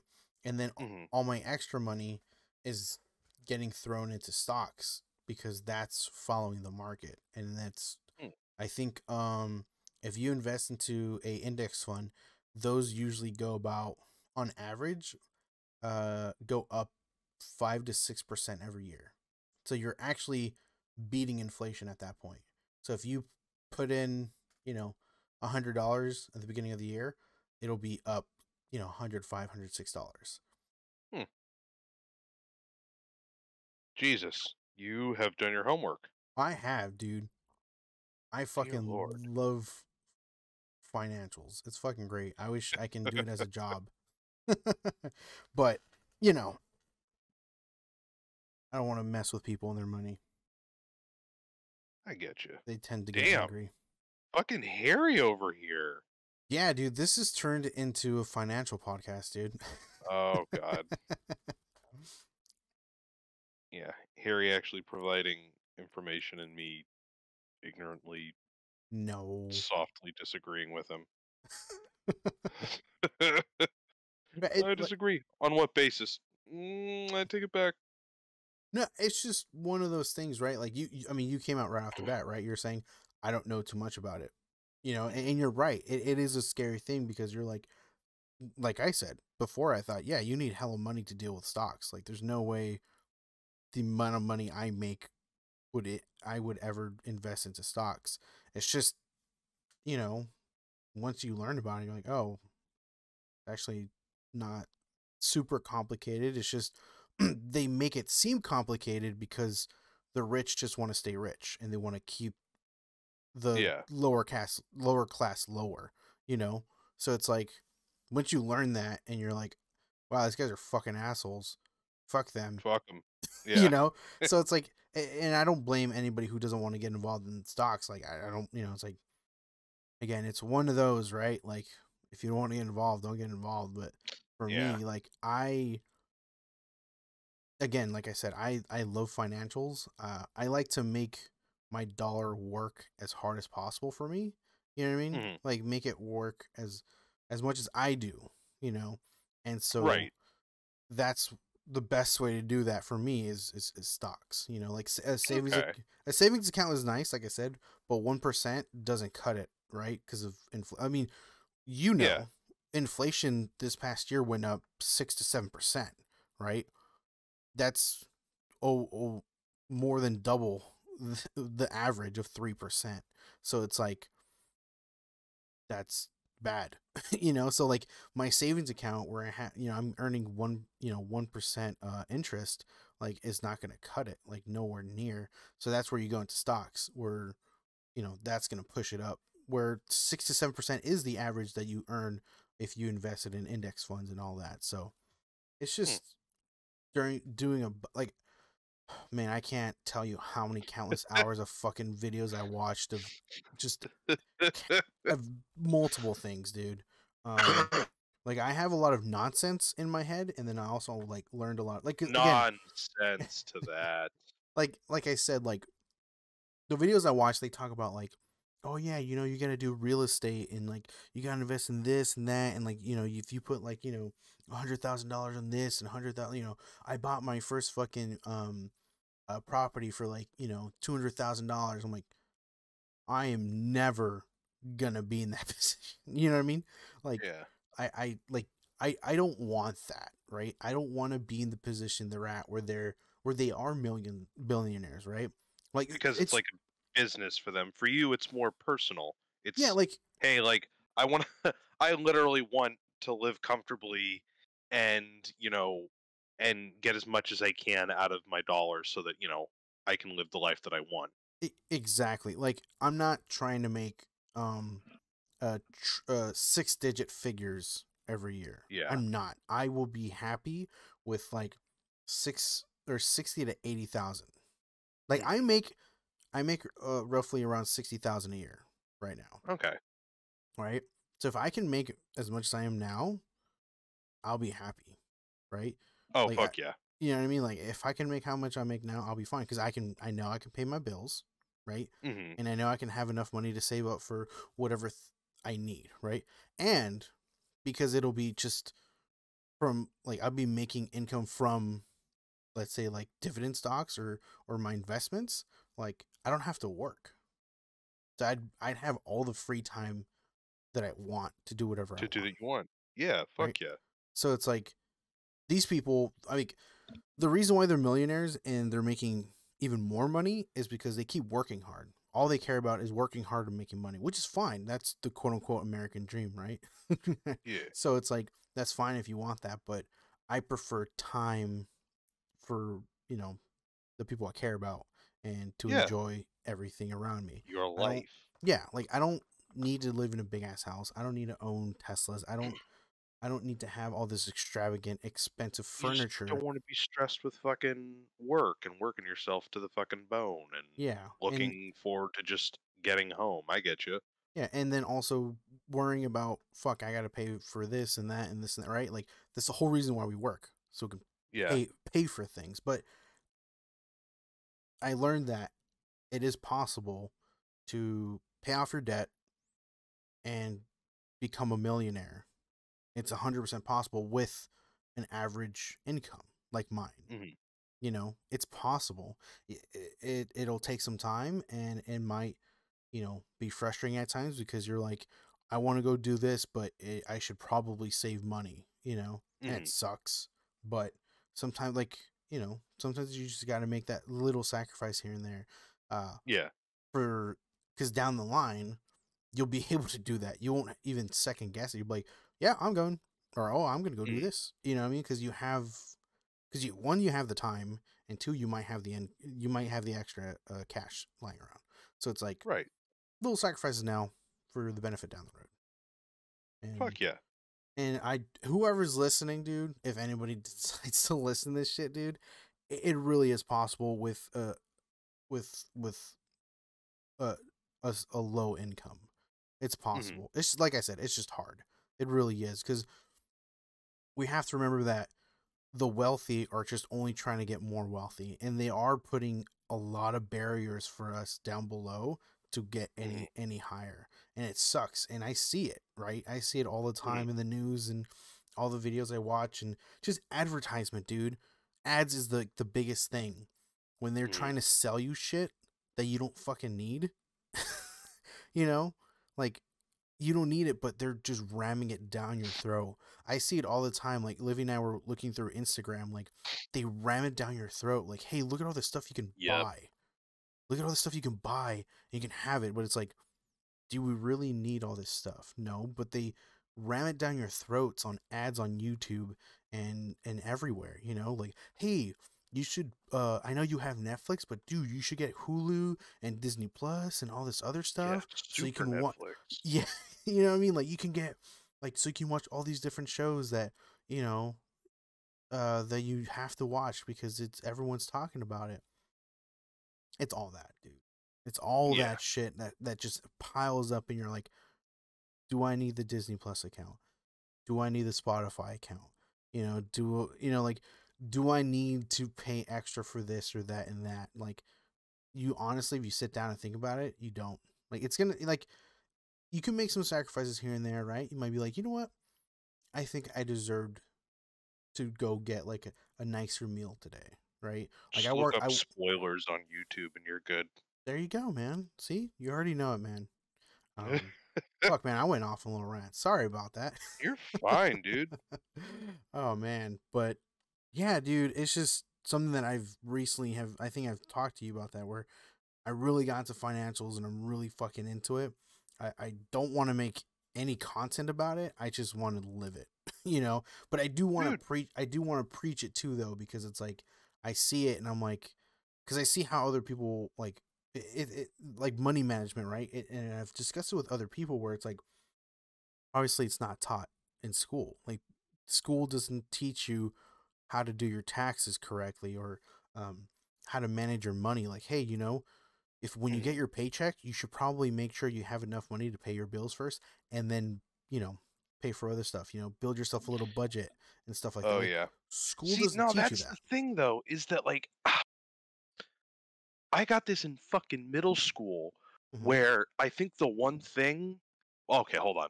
Let me press this. I was always a lazy piece of shit. But I think the Hmm. thing that really fucking killed me was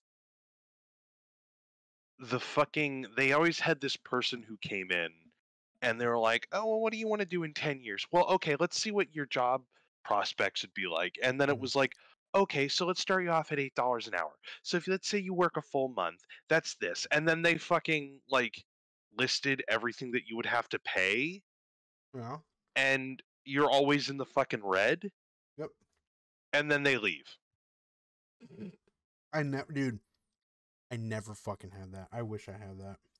I Oh, never had fuck. that. Cause see that was just doomer shit.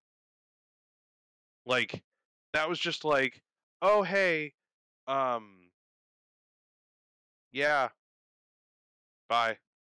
Yeah. And then nothing. No, like, oh, here's like a finance class, Hmm. like a little like kids finance class, like how to open up like Yeah. a savings account, or like how to like I I always hear so many arguments like school should prepare you for like business, but I've never agreed with that. Like school is mainly there for like socialization. I Yeah. get like school should be things that teach you basic skills, Yeah. but I don't really want school to be like a vocational training. Like get your basic English and maths out of Yeah. the way and get some like local skills that you would need. Like, oh hey, here's like some like finances or whatever. I don't know. It's Yeah. always been tough for me because it's like I get people like that in middle school who are just like, oh yeah, you're fucked. Right. Bye. And then that's it. No, like I've always understood like the oh man, I didn't grow up learning this. My parents didn't really tell it to me, and like I had to learn it for myself. But I'm wondering like at what point should like in what way should schools teach that, right? Right. You're right. Like, it shouldn't be a whole class about business, but basic money management Yeah. should be something that should be taught. Because I remember one of my teachers was talking about how, like, for some reason credit cards were brought up, and they're like, as soon as you turn 18, you're going to get flooded with credit card offers Mm. because that's all they're trying to make you. You're new. You're a Yeah. sucker. Mm-hmm. And lo and behold, most of us did get fucking credit card offers as soon as we turned 18. So it's like, damn, that's fucking crazy. Like, that's, you know, it helps that I graduated high school in Pleasanton. Mm. I sure as hell would not have been as educated if I graduated from Stockton. Mm. Because that place fucking, they're, none of the teachers there were happy. None of them were trying to help you graduate. No one wanted to teach there. It's just because they're teachers and they maybe wanted to be in Stockton. They grew up there or whatever. Maybe it's the only place they can find a job. But, it is what it is. And people have to go to school there, right? Right. But in Pleasanton, like, I learned a lot more. And it shows, right? Like, areas, right? Because Stockton's not one of the wealthiest of areas. Mm. Pleasanton definitely is. But I say that the basic money management, like, it's funny because when I tell people, like, oh yeah, I have a budget, their first thought process is like, oh, so you can only spend a certain amount. I'm like, no, No. that's not what a budget is. A budget is knowing where your money's going and what I need to be paying off. You know what I mean? Right. Like my rent, my phone bill, electricity. Like, that's a budget. Like, you just, it's not like, oh, I can only spend this much this paycheck because of blah, blah. Like, they call it like I'm on a budget, but it's more it's more like you're paying attention to your money, and Yeah. yeah, I only have like $30 to spend on whatever the fuck I want because I gotta pay rent, pay my car, or I gotta have gas on my car and shit like that. I gotta get to work. So it's Yeah. like that's what a budget is, and unfortunately, a lot of people don't know that. They think, oh, it's because you don't want to spend money. It's like, No, that's not yeah, quite. Yeah. and that's one of those, right? Basic money management. What a budget is, how to make a budget, because a budget isn't that hard to make. But people are just like, how do you make a budget? Like, okay, well, do you know what you need to pay every month? Or every other Yeah. Do month, you or know the amount that you make every paycheck, and yeah. how much that goes to your how much that goes to rent, and then what Mm-hmm. else goes to your utilities, and what do Yeah. you have at the end of the paycheck that you can like save for you? Yeah, is it, you know, like with that extra money, what are you gonna do with it? Do you have things to pay off? Do you want to put more money into your car? Do you have credit cards you need to pay off? Do you want to actually put into savings? Right? You're like, like, Mhm. okay, I have a car, I can pay it off earlier, but maybe I want to invest it into putting into a savings account for worst case scenario. Like that's a smart thing to do, right? Because what if your Yeah. car breaks down? You need money. Like, are you going to pay for it with a credit card? I mean, you can, but now you have to pay that off. But if you put that stuff, if you had money in your savings account, now you have some extra money that you can help pay for that, um, you know, part that you need to buy for your car.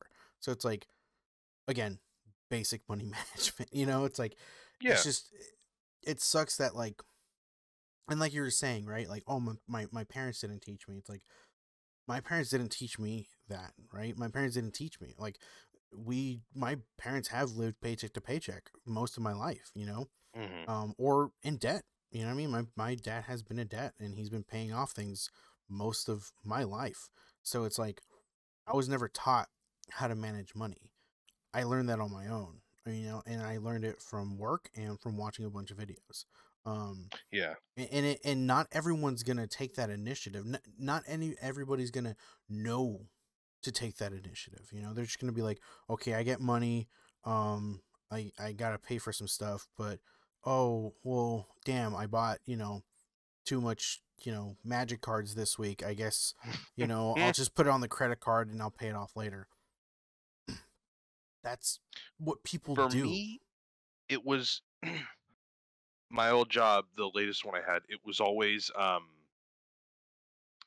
would make roughly 12 to 1300, Uh-huh. and then I would put half of my rent Mm-hmm.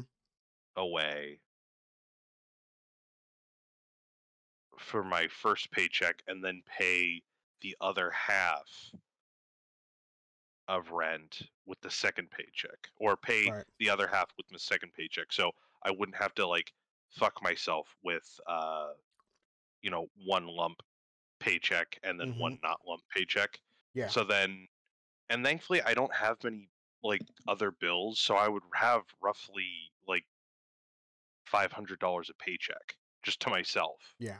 And then no, about 400 minus like other minor little monthly payments that I would have to make. But Right. that's typically how mine went out. Yeah. And that's basic money management right there, dude. You know that, hey, I gotta save this much for rent. Yeah. I gotta save this much for like, you had to drive to work, right? This much for gas. This much for Drive. Fuck no, I walked, motherfucker. well, there you go. Right, hey, you had to eat. Oh, your fucking movie ticket budget, right? Like, I'm gonna go watch movies because that's what I like to do. I'm Fuck sure you yeah. put some money away for that. That's basic money management, dude. And Hmm. not everyone knows that. A lot of people don't get that concept, and it kind of, like, I don't know, like, it's one of Fucks those that, people. like, like, do they purposely don't teach that in school because that's how the rich get richer? Or is it just people saying, oh, nobody needs that? You know what I mean? Is it Mm, is it because of stupidity, or is it because of greed? Like, I yeah. don't know, because I've talked to a lot of people, and sometimes I mean, especially with the stuff that's coming out now, and with the stuff that we're gonna talk about next, right? The conspiracy, like a lot of this shit, just like to me when I read this shit, right? Flat Earth, Deep State, QAnon. I'm like, it might just be fucking stupidity of why this stuff isn't being taught. It You it know? definitely, yeah, it definitely twinges my senses a little bit when I'm hearing all the latest shit with like CRT, Mm-hmm. with all the shit that you hear about people attacking local government, not attacking, but like the direct precision and protesting on local governments, because it's like Yeah. that shit's that's Koch shit right there. That's Koch brothers shit. That's Mm-hmm. like money that was invested by, you know, the Koch Foundation to attack local governments, because attacking, well, not like physically attacking, but Right. like addressing shit on like a national level is useless. Mm-hmm. Like, there's way more leeway in local governments, and it's easier to attack a fucking school board Yeah. than it is, you know, to, obviously, with the anniversary of January 6th, to do anything with January 6th, Yeah. right? To go up Mm-hmm. to the fucking Capitol and be like, "Ugh." It's way easier. It's way fucking easier to go up to a local neighborhood or a couple of districts and just deregulate shit. Oh, we're gonna fucking privatize our electrical grid, or like, oh, we're gonna put our fucking education in the hands of a fucking uh private Christian parochial school psychopath, right? Like, Yeah. I already have like issues, of course, with like how schools are done. I don't like the whole property tax determines the quality of your education, right? I Yeah. think we could both agree on that. That kind of Mm-hmm. fucking blows. Like, uh, but I mean, I'm against charter schools. I don't want anything for profit. I don't want any kind of outside funding. I don't like opt out. I'm not a big fan of private schooling. I mean, I Yeah. understand like some instances, but for the most part, what it seems to be now is just like a like conservative bend. Like, I don't want my kids knowing that gay people exist, right? Right. It just it doesn't feel as conspiratorial. It just it doesn't even feel intentional. It just feels like private interests, or interests are doing this. It's obvious that interests do that or want that. So they do it and we see it, but there isn't much that people feel like they can do because they feel disempowered. Like, what the fuck is like a couple of people calling your governor going to do against like people being funded to go like rile up a bunch of folks who go en masse about fucking Mouse, the fucking graphic novel Mouse. Yeah. Like, I don't know. No, I it just kills me. Go ahead. I'm sorry. no, I totally, I'm with you on that, man. It's, I don't know. And the thing Because it's is, like I like I said, I have my issues with school. It's yeah, just like I would rather fucking have um the this school that we have now than like a deregulated, like, oh, opt your kid out of like this program or opt your kid out of this school kind of thing, because it's like money that gives the choice of people to go out of schools is money out of public schools. If you yeah, give people the chance to take their kids out of public school, you're defunding public school. I want public school to be a max benefit for everyone. Like, right, the less funded public school is, the less of a benefit it can be to the general public. And I want that's what I want public school to be. I want it to be a benefit. And that's typically what it is. It yeah, is free, despite some of the fucking roadblocks that you have to do with like uniforms or other things like fucking oh yeah, donations and shit. But that should be the point, right? Like, yep, I get warts and all, but it is still a public benefit. Like, mm-hmm, the more higher educated your populace is, the better. mm-hmm, And I don't know. I'm probably beating a dead horse with a stick with it. I'm fine with schools. I have an issue with how they are now, but I would take that over like them being deregulated to the point where you're getting less of what you already have now. And then they're Right. like, "Oh, look how ineffective they are." And that's not because we've been defunding the shit out of them and like not giving them the shit that they need to do what they need to do. We'll just, you know, we'll just put it in the hands of private organizations. Yep. And then, fucking then you have fucking Christian parochial schools, and I'm not, or religious parochial schools, and Yeah. I'm not about that. No, I totally get it, dude. Just again, like I said, I don't know if it's because of stupidity or because the corrupt are just doing their thing. Yeah. It's Fucking Christ. right. Parochial schools. Fuck them. Oh man. All right. Now, do you want to go into conspiracies? JFK is alive on the moon fighting Nazis. Yeah, I second that. I saw it with Oh, my own eyes. do you know his fucking kid or one of the Kennedy kids is a big fucking anti-vaxxer? That fool had kids? Yeah. Holy shit! I didn't I know don't he had think kids. it's JFK's kid, but like, Robert Kennedy. I don't know. He's one of the Kennedys, Oh, one of the Kennedys. but Okay. oh no, I think he's his brother's kid, Robert Kennedy Jr. Oh, God, okay. that's so crazy.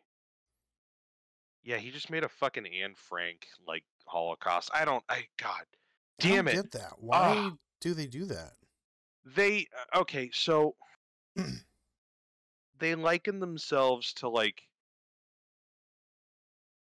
they think they're oppressed. They think they're oppressed in the same way like someone who has to wear Star of David on their shirt was oppressed. Mm-hmm. So it just Yeah, it's so silly. we can rant about that so fucking hard. Yeah, But I'm not. we're not gonna give them any more.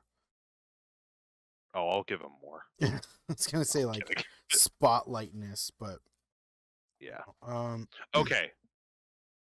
So, yeah, we're done talking about anti-Semitism, and then fucking the final detached from reality shit is like anti-Semitic point of no return, Yeah. and like detached from reality and all of its like, ugh. Yeah, dude, this is fucking crazy.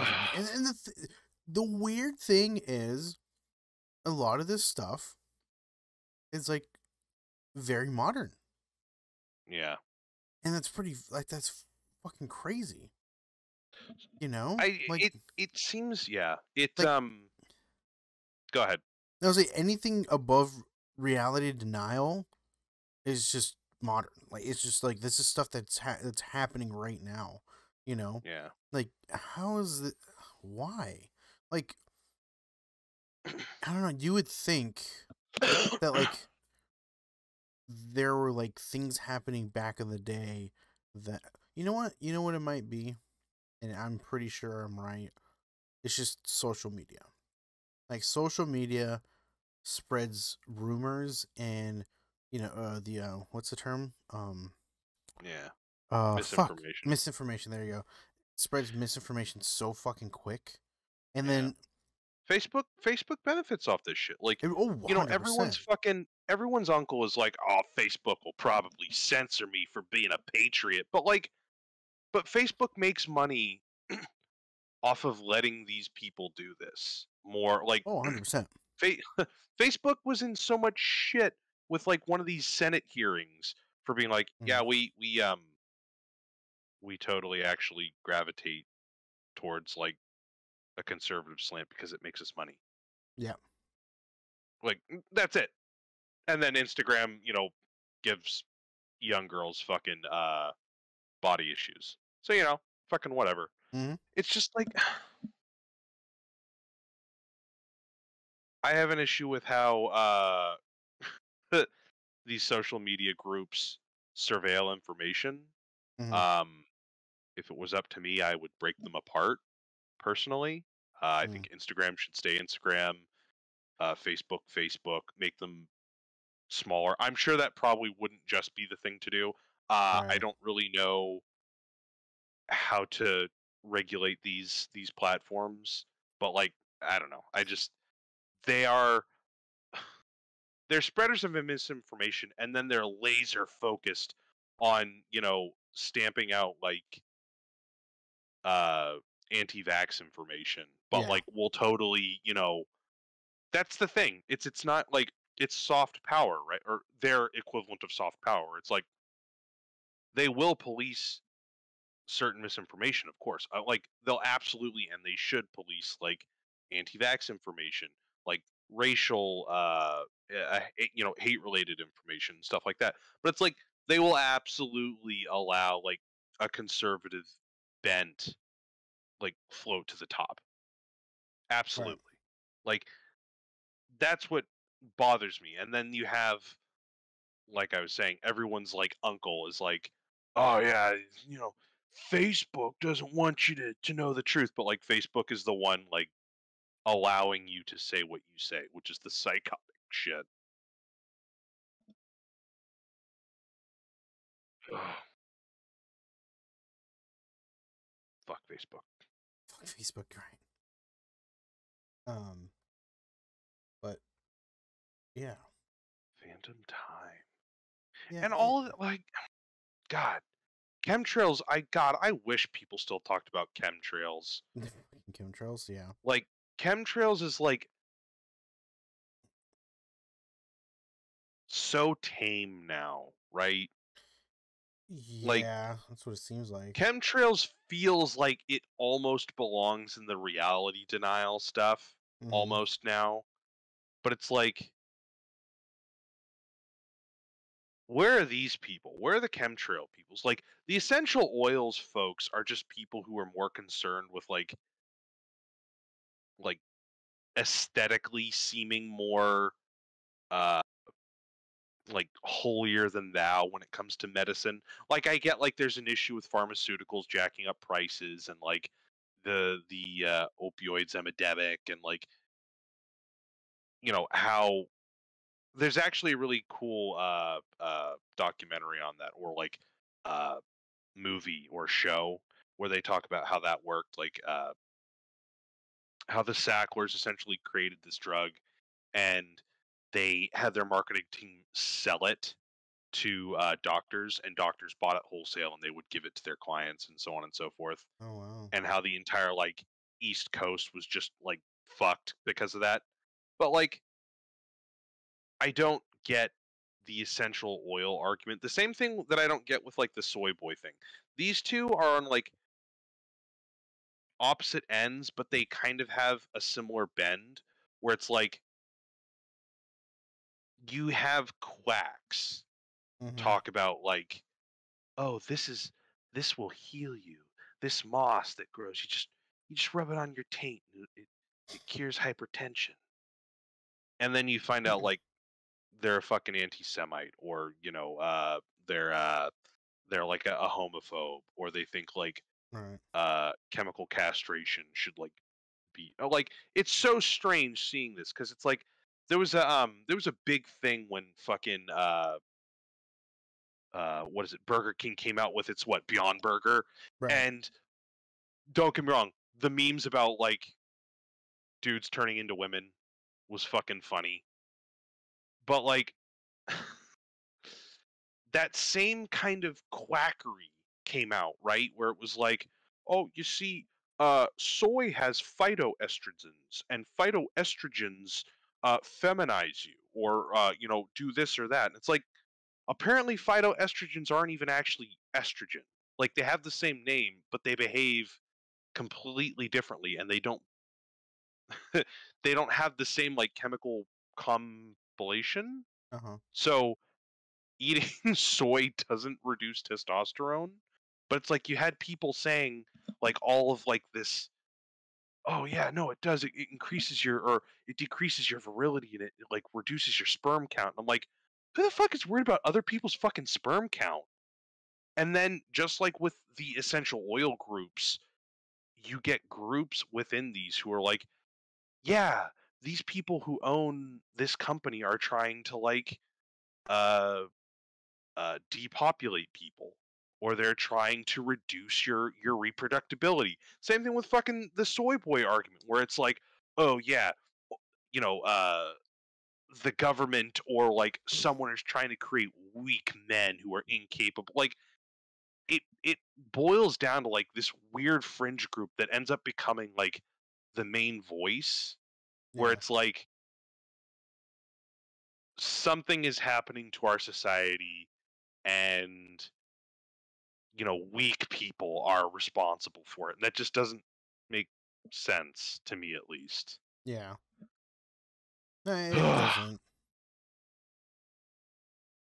Which one do you Just. want to hit over here? Are we going straight into the red, or we want to start at the orange? Because I gotta. We'll do red, but I can't think of anything sillier than like microchips from vaccines. Like, what's the point of the yeah, microchip? Like, if if I'm getting advertisements for fucking dog food because I was looking at fucking dogs on the internet, I think it's safe to say that I'm being tracked that way.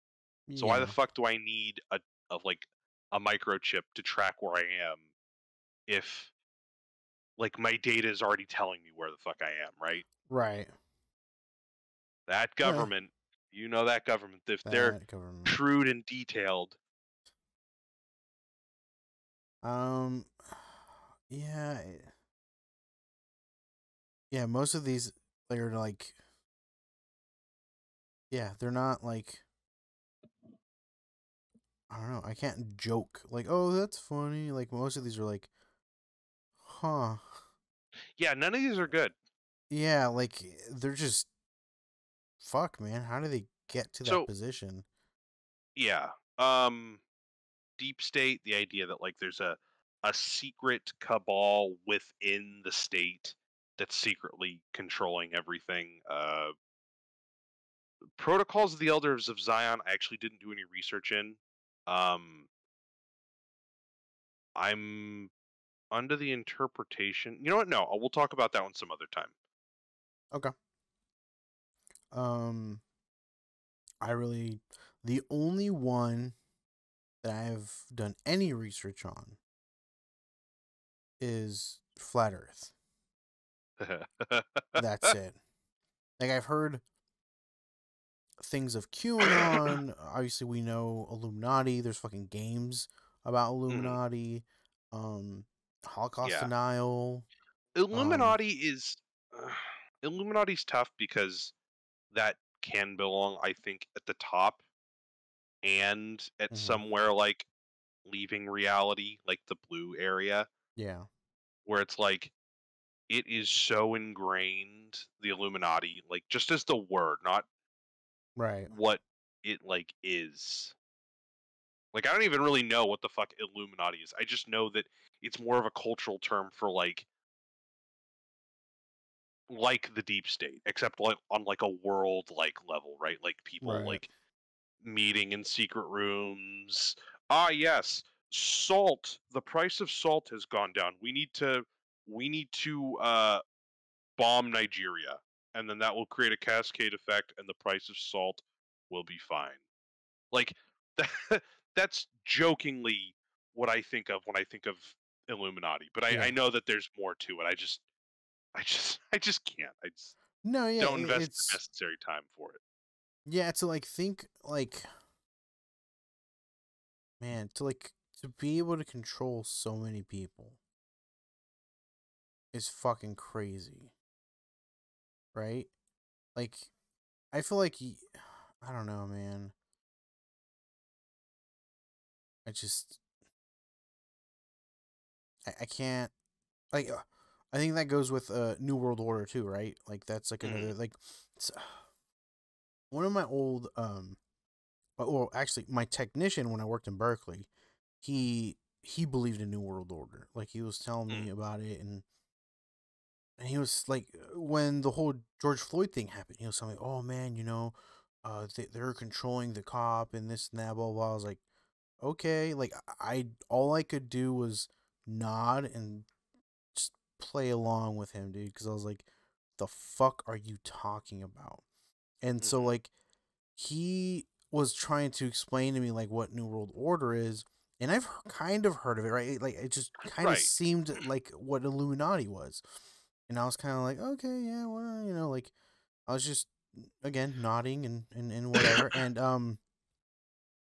my reply to him was like, all right, you're saying that these people can brainwash and can like mind control people to do things that they want, and we kind of can't control anything, and we're you know what I mean, we're just we do whatever they want, like then what's the point of Yeah. anything, right? What's the point of doing what we're doing? Like we're just, you know what I mean, like we're just kind of Yeah. here, like what? It it really a lot of conspiracy theories tend to be really disempowering too. Yeah. Like and and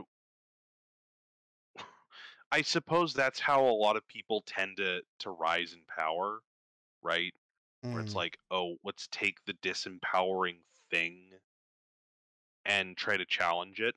yeah. Like QAnon. Fucking QAnon was like, "Oh, hey, the deep state is fucking with everything. What are we going to do?" And fucking they were like, "Oh, Trump is going to do it. Trump is going to fix all of this shit." Yeah. Okay. But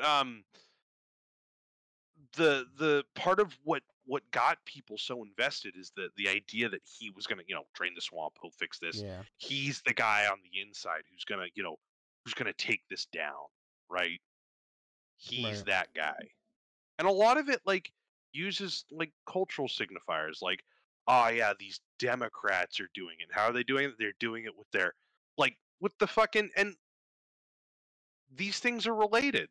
These things Yeah. are really related. Like with the fucking the essential oils group, fucking soy boys, the whole bioweapon groups, like Mm-hmm. all the anti-vax stuff. It's all like, oh, the deep state is trying to force this on you, or like, haven't you noticed that the world is slowly becoming more like feminized? Like it all like comes into some like external fear, right? Like Mm-hmm. some something that isn't really happening. It's just a change in like social norms.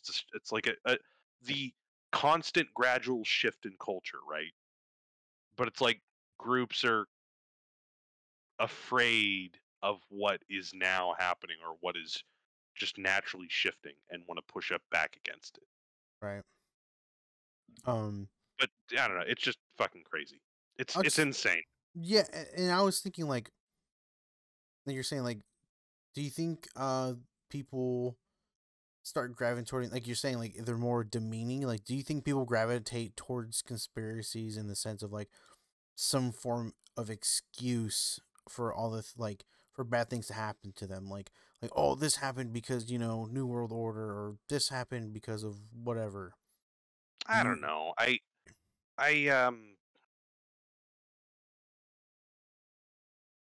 man, that's a tough one. Mm, I I just think some people have a healthy distrust of the government. Yeah, I can't name anyone who does, yeah, but I think I have seen as well as most what someone with an unhealthy distrust of their government looks like, yeah, where it's like you're totally against your government, quote unquote, but you're fine with like the police state, fine with like your military doing shit, so blase. Like it feels so weird when you talk to one of these people because I have talked to at least one or two of them, mm, and it's like I don't trust the government to do something like healthcare or its education. Like, oh, they're indoctrinating the minds of our kids, but like you're totally fine with like people who describe themselves as like Americans and freedom.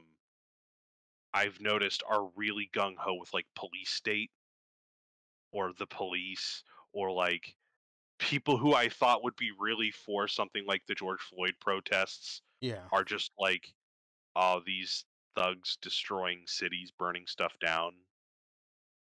And it doesn't like, I don't know. When I think of those people, hold on, I'm trying to bring her back around to what you were saying. Yep. I think of those who don't have a solid understanding of what their government does. And I don't know. I don't know where I'm going with this. I just fuck. I lost my sense of articulation a while ago. Damn you and your finances. Sorry. No, you're fine. Um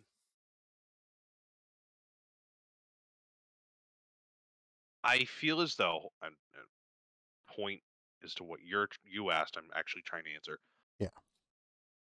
I feel as though poor education helps uh Mm-hmm. in the sense of like, I don't know how to like critically think about what's going on in my environment. I'm guilty of that too, obviously. I have a podcast with one of my best friends about how fucking stupid I am. Another one too is media manipulation. And I Mm-hmm. don't mean like the media is a giant brainwash organization, but corporate media is subject to a bent and is Right. really good at not disclosing what it wants to do, right? Like, oh, we don't like this organization or this ideology, let's attack it. And so we, fabricate news based around those ideologies. Anyway, um, someone like a Midwesterner who's hit really hard by like the war on drugs is typically for the war on drugs. But something like free injection sites would probably benefit a region in the Midwest, right? Yeah. Well, I don't know if you agree with that, but the concept of free injection sites where someone could be observed while doing drugs, one can reduce deaths, um, can also help people get clean. Right. But the concept of oh, we're just going to let people do drugs and we're going to give people like state endorsed, crack pipes, like that's media manipulation telling people like, oh, the government is endorsing crackheads. No, it's not what it's happening. It's just we're trying to have a safer, less hostile approach to an addiction. Right. An addiction that is not a moral failing. Like you don't choose to become an addict. Like I Mm. understand like some people it's easier for others to get into the swing of addiction and it's harder for others to get out.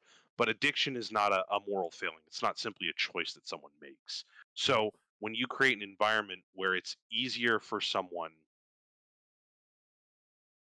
to be accepted and for someone to get clean, that makes it easier for someone to go back into society and not be poor and not be destitute. Yeah. So it's less like the government is just mandating crack pipes and more we're trying to create policy that actually reduces drug consumption or drug use. Yeah. But then it's spun as government mandated, which sounds scary, right? Like, oh, why is the government giving out crack pipes? God, that's frightening. What do you think that's going to do to our kids, Harry? They're gonna turn our kids into crackheads.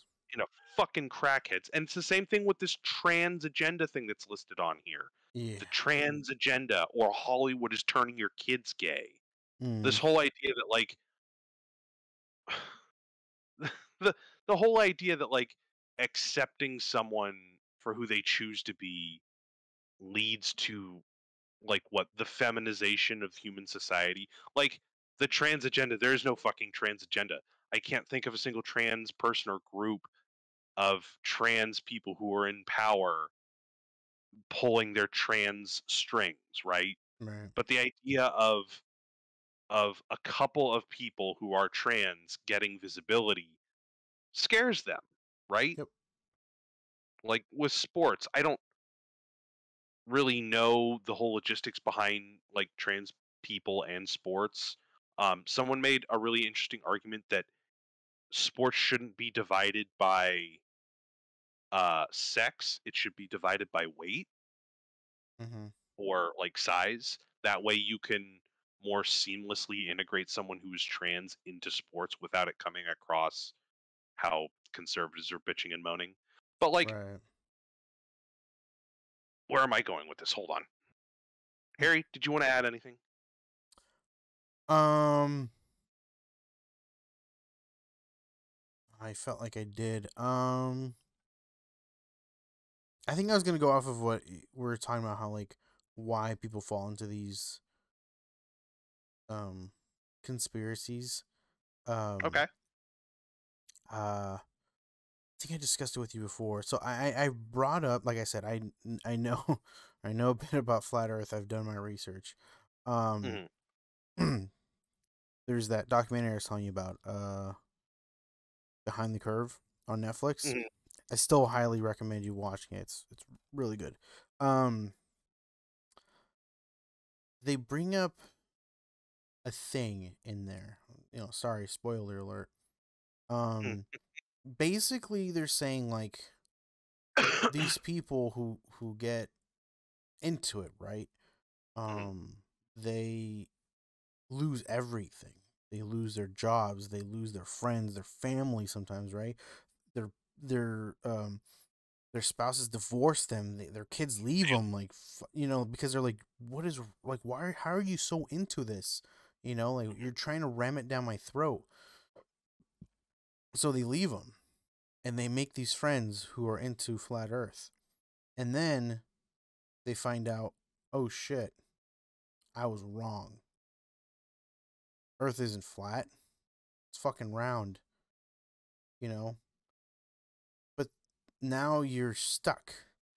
You can either, you know, be like, actually the earth is round, and then lose your only friends at this point and be lonely by Hmm. yourself, or just keep playing along with it because you really have nothing else. You know what I mean? Right.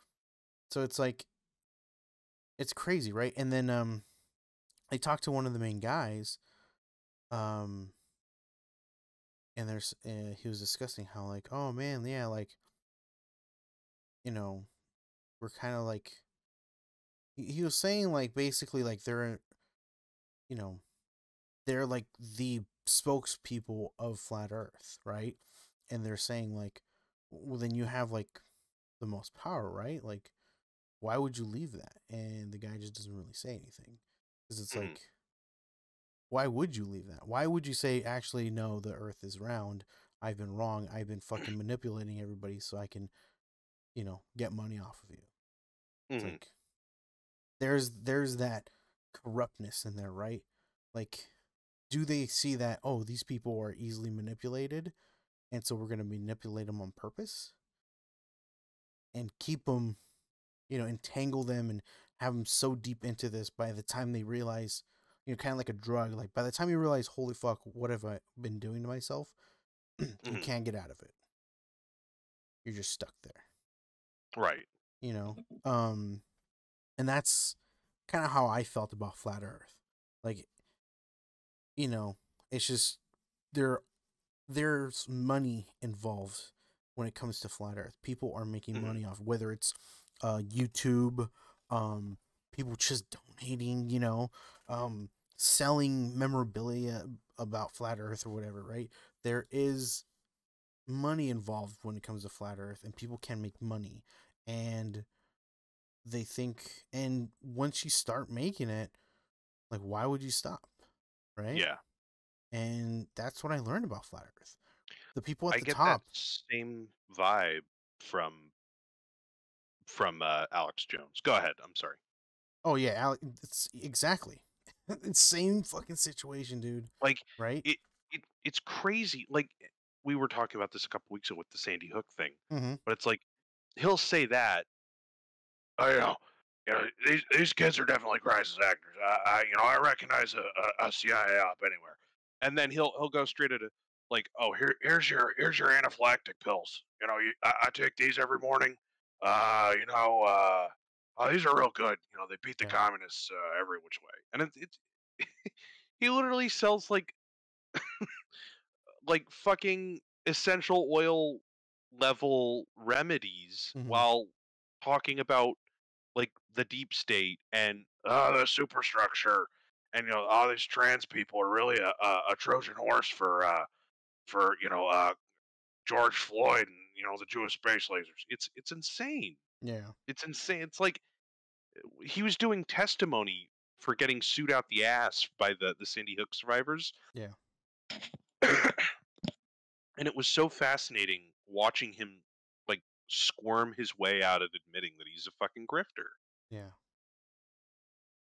Same, and I would imagine it's not too dissimilar to the like you were saying with the fucking flat earthers.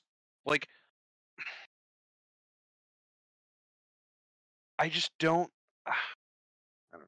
At least in the circles that I see, when I see people talking about issues, Yeah.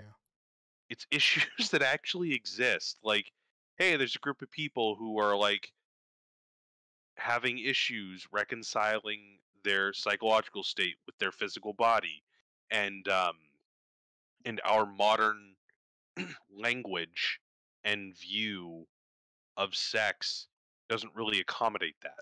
So why don't we try accommodating that? Mm-hmm. Oh, hey, like uh the police have always kind of been shit, except they've kind of been, you know, shit disproportionately to people of color. Maybe we should kind of address that. Like these are things that fucking people have been fighting socially for like decades, if not centuries, right? Like, Yeah. oh, hey, like, we really want to fight for labor rights in this country. Let's do that. We really want to fight for, work-related rights in this country. Let's do that. Let's fight for these kinds of things.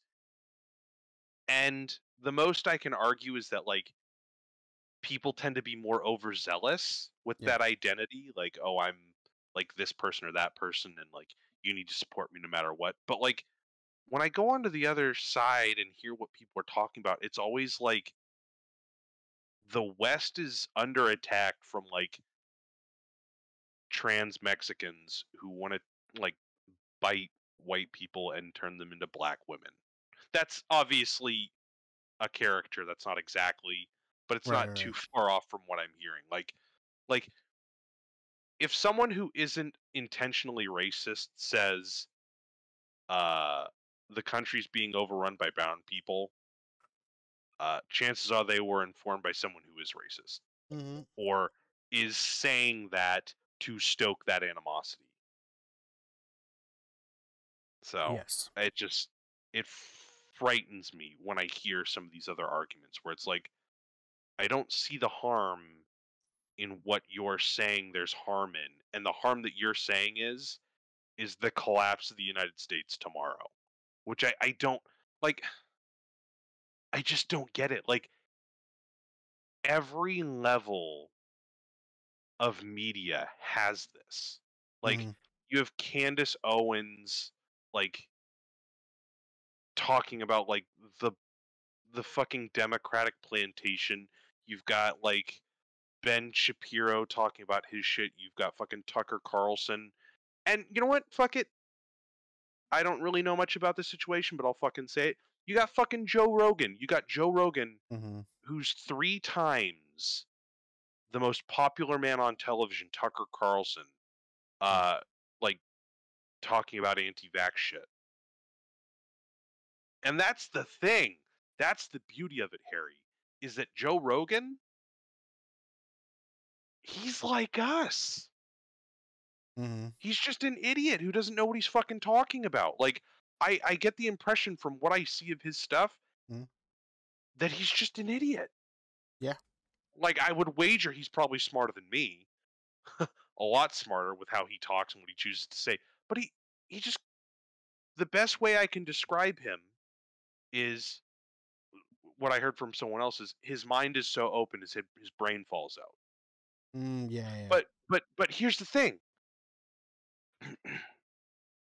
I don't see too much of a difference between him being unintelligent with millions of followers and a flat earther dude with a couple tens or hundreds of thousands of followers who is intentionally grifting. Yeah.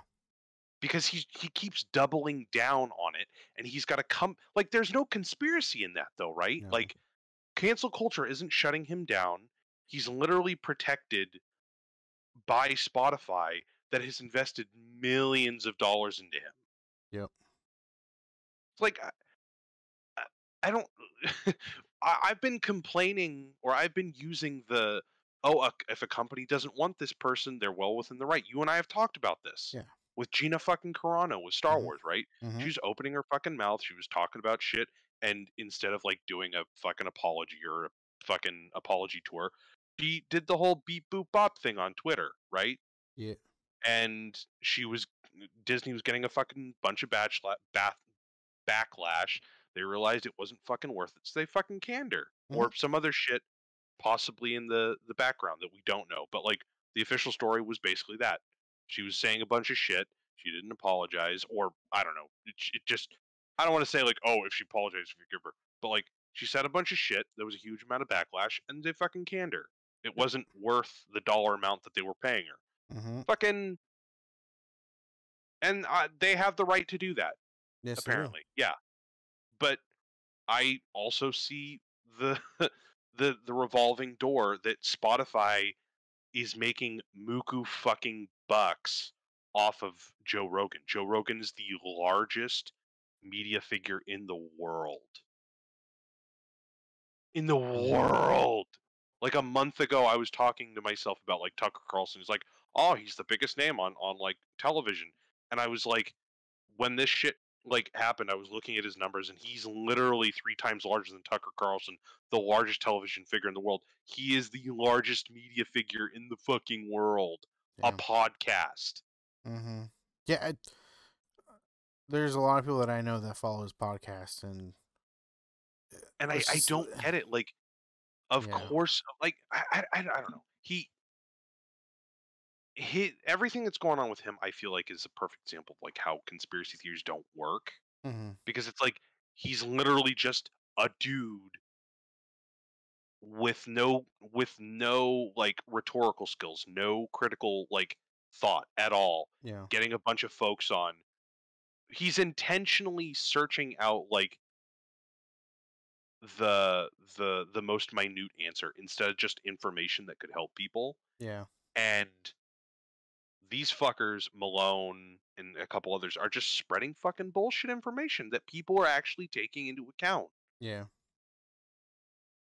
But it's like he can't get rid of. He can't fucking get like axed. Spotify's paying for it, and if they did, he'd go to fucking like Rumble and make a fucking killing there too.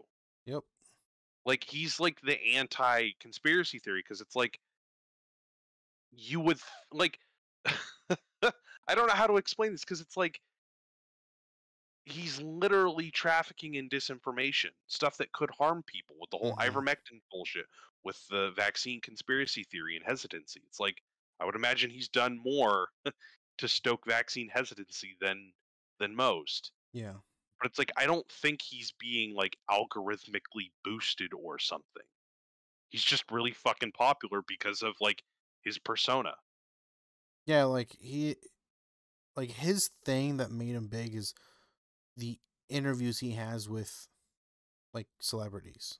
You know? Yeah. Like he's basically like Howard Stern, right? Like he's basically like the Howard Stern that smokes pot and just has more entertaining interviews, which is fine. I get it, right? Like but I mean, like I don't care for Howard Stern, but like Howard Stern didn't bring on like I don't know, a fucking Nazi apologist or I don't know. Well, It just I think the difference at this point, like Howard Stern's off the air, right? Like he doesn't do any media. Oh yeah, he fucked himself. He has his own like private thing with his like minute own numbers, but yeah. Okay. So my thing is that because what do I say?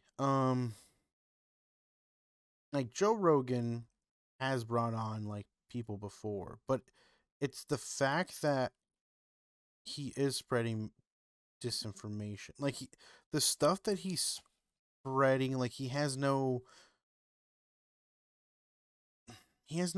real evidence behind it. It's out of pure like this is what I believe.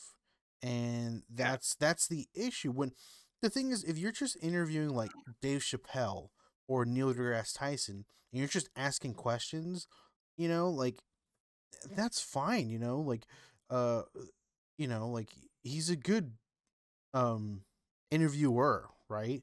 Um Mm. it's just it's that part, right? Where you're because like what was the thing?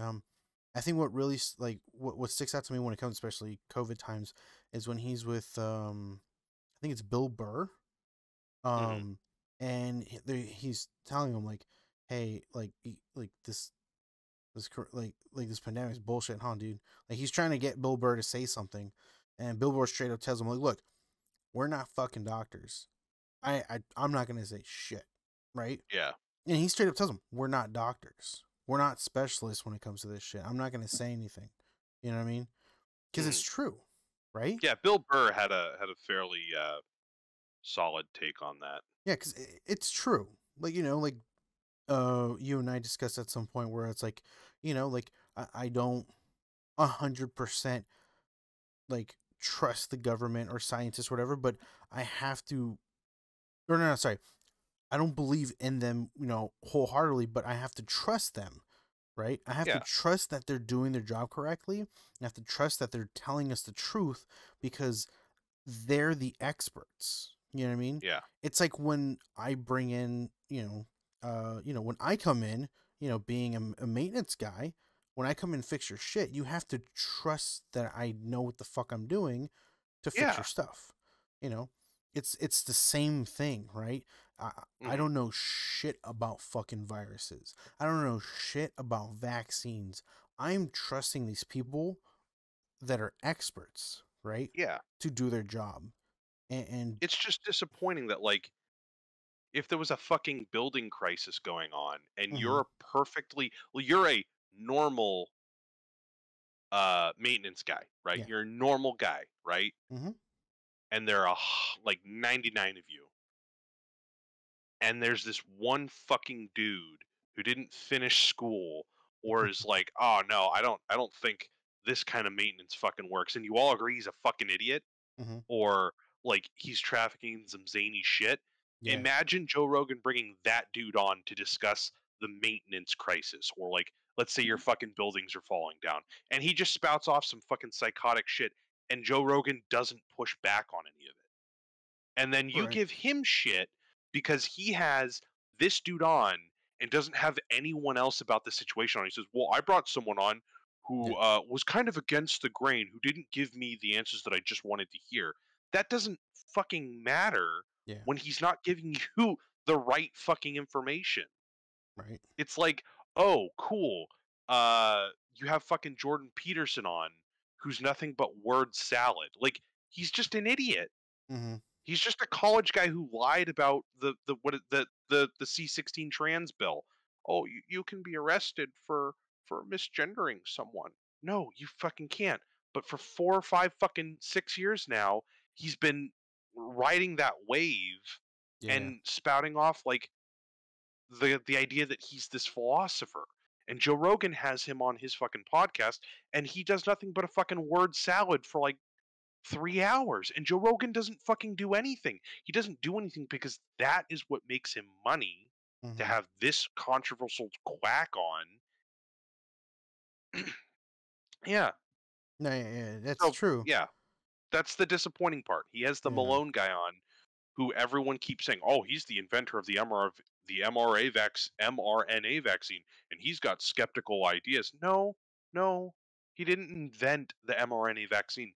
He has a partial credit for working on it, and everything that he fucking says just traffics in like vaccine skepticism. Yeah. There's no legitimacy to what he says. And Joe Rogan doesn't push back. Yeah. And when he gets criticism for it, he says, "Oh, well, I must be digging in the right direction because all of these people are criticizing me." And it's fucking bullshit. He's just picking fucking psychos who are just getting him money for Mm-hmm. the benefit of being controversial. Right. And then when he does like pick people for this information, he just picks them because they're against the grain, and that doesn't mean that they're fucking right. That's the psychotic part. And when people keep criticizing him, it's, oh, well, you're just invalid in your arguments. He does. Yeah. I know I keep mentioning trans shit, but it's like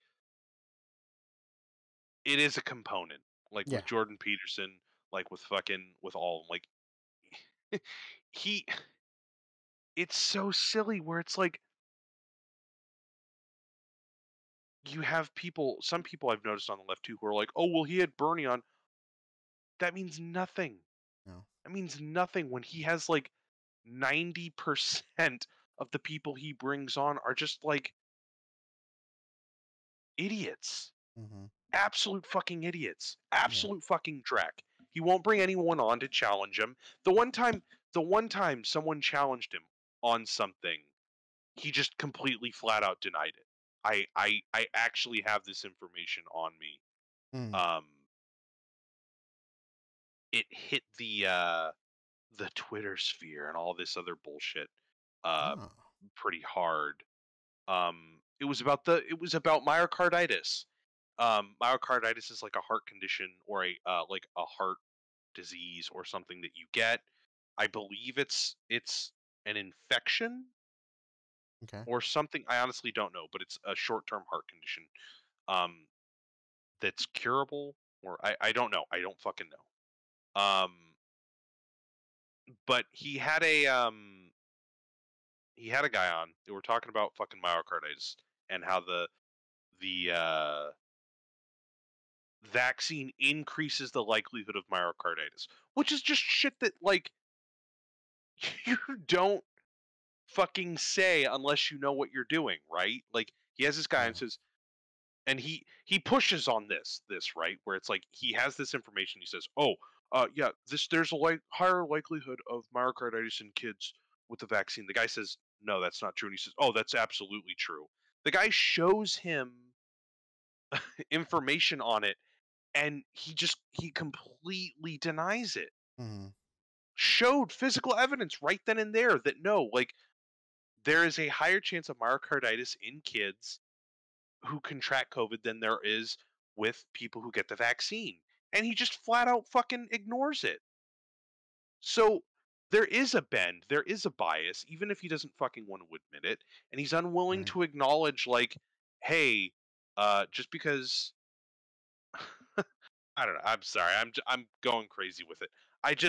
I bring him up because if I can articulate what I was saying with conspiracies, there Mm-hmm. are people like, YouTube pundits who I've been mentioning nonstop who want to be on his show. He's an idiot. So people go onto his show and they say their idiot shit on his idiot show, and they increase the amount of people who believe what these idiots say. Yeah. And it's like the most transparent thing you can think of, as opposed to like some regular ass conspiracy, in my opinion. No, I second that. Yeah, because I know obviously we know Joe Rogan from fucking Fear Factor and Dave Fucking Chappelle, man show. but I know Joe Rogan from MMA, UFC, Hmm. and I'll Right. say he knows his MMA. um, Yeah, I uh, won't doubt that. yeah, Yeah. yeah, so I know him from that, and he obviously does commentary.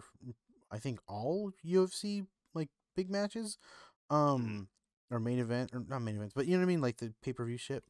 I Hmm. believe he does all of them with Dana White. Uh, and that's how I know him. And I know he obviously was a comedian. Um, and he's done some stand up and stuff, and he's all right. But um, Yeah, man. It wasn't until recently that I've really seen, like, I never really like yeah, I know the podcast, and he's had some, obviously he's had Dave Chappelle, he's had Mhm. Neil deGrasse Tyson, he's had some big names on there, and I'm like, oh, that's cool, like I've never, like, I've seen clips, on YouTube and stuff, but I've never actually sat down and watched an actual um whole podcast of his. I know Yeah, some people who do watch the podcast, who listen to the podcast, and for me, it's and it's never been intriguing for me, but especially now where I'm like, yeah, I don't know, man. Like, if you can't, you know what I mean? Like, I feel when you have that much power, yeah, you have to have a filter. It's yeah. like you might not like it, but you have to. It's It's like there it's is a degree of responsibility that he isn't he isn't doing. yeah. Well, I mean, He's like a fucking deaf monkey with a blindfold and a shotgun. yeah, it's as simple as a Spider-Man quote. With power comes with great responsibility, and you Yeah, you you have to watch what you're saying. You have to watch what you're doing because you influence so much. Like we're yeah, talking about with fucking Elon Musk and fucking cryptocurrency. He says one thing, it can shift dramatically one way. It's yeah. you. It's just the reality of things, right? It is And what it that's is. frightening. It That's is fucking frightening. it is frightening, It's right? it's frightening that like one guy has sway over a an institution, not institution, but like an organization, and it's frightening that that institution isn't regulated. It's frightening that like this dude, Mhm. this no, yeah, I'll keep saying it, a Mhm. dude, Yep. like a dude is on Spotify making millions Yeah. with an audience of millions doing dude stuff, but with a huge platform and like crazy people. Mhm. Crazy people. Like Jordan Peterson is the perfect example. Just a fucking perfect example. I don't know if you know him, but like he No, just has I this do not. fucking guy on. Oh yeah, no, I like to have a red meat diet. Just red meat. You know, really cleanses the body. God, he frustrates me so much. I don't know. Yeah. I don't know what No, it no, is. I don't blame you, man. There's a lot of frustrating people out there in the world, and unfortunately, we're I'm not gonna lie. I have a susceptible mind like that. Like I can't tell you what separates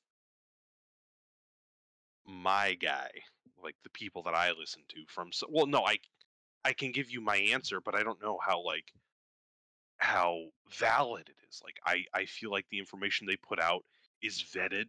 I feel mhm. like they put more forethought into the people that they put on or platform. I Yeah. feel like their information is less concerned with like catching people's attention.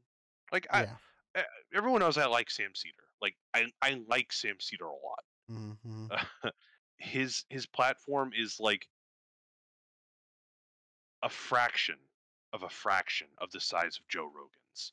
He's Okay. been he went to school, I think, for some kind of law. He talks about tort law. He talks about fucking antitrust. He has an actual team that discusses this stuff, and it's like a 2 hour thing on YouTube. Yeah. Literally just 2 hours. He talks about a couple world events. He interviews someone in their book. Um, and that's it. Like I typically try to read about the person uh that he interviews or his co-hosts interview. But like then they just go into like discussing uh current event stuff. And like it's shorter, um but I feel like I would glean more from these people talking vaguely about stuff than I would about someone like Joe Rogan. Because I Right. actually trust Sam Cedar. I know it's not something you should necessarily do even on YouTube, with anyone. It's not like these people should be deified or so on and so forth. But I prefer Mm. the information from what I hear. I prefer the information I get from someone like Sam Cedar Right. and his podcast, not his podcast, but his YouTube channel. Mm-hmm. Except, like I said, like I'm certain he gets stuff wrong. I'm certain he is wrong from time to time. He aligns more with me ideologically, so I'm probably less inclined to disagree with him. Joe Yeah. Rogan is more of like the bro libertarian kind of thing, Yeah. so Yeah. Yeah. off-putting. But like, man, it's tough. It's tough because I don't have like, uh, I don't. See, this is the thing with education. I wish I was able to like, you know, point out the things my what is it, a set of values. Mm-hmm. I hear a YouTuber say axiomatic values, like things that you can pull back on or look back on to help you with your like ideological like framework, your views, so that they're not so like wonky. Yeah. Oh fuck. So you want to talk about Jewish space lasers, Harry? Yeah. No, I'm kidding. I mean, Yeah, I I don't know. feel like we can go into detail with all these fucking conspiracies, but we're gonna come out at the end with the same fucking answer, and it's Stupider. exactly what we've literally been ranting for the past who knows how long. Yeah. You know, it's I think what is more interesting is okay. Hold on. The conspiracy itself can be interesting, but I yeah. want to know historically what brings someone to believe this, Mm-hmm. and how they're wrangled into being like a block voter. Right. Like what, like, like I get that there are cultural like markers and whatnot and something, but Yeah. like, how can someone just become one of these people? Like, I know that it's not Mm-hmm. just Mm-hmm. become, but like, what we've talked about this so many fucking times. What makes these people do this? What makes like what gets a person from like regular Joe to fucking January 6th? Yeah. It's I think. insanity. Yeah, I think we just discussed it before. It's education and just the way you're raised, right? It's like they always say that racism, like you're not born racist, right? Yeah. Racism is taught. So it's that. So it sucks that it, you know, that it is that way, but it is. And like we said, education is the way to fix it. But like you were saying, because education seems to be going towards the private sector, you know, and Mm. not everybody can afford it, right? Like they just go to Yeah. public schools, and public schools they just don't have the funding to do what they should be doing, you know. Hmm. And it just goes around that way, and it keeps happening, keeps happening, keeps happening until, you know, we get someone who actually wants to make a difference. And because the thing is, there can be people out there who want to make a difference, right? And they can, Oh, of course, there and are.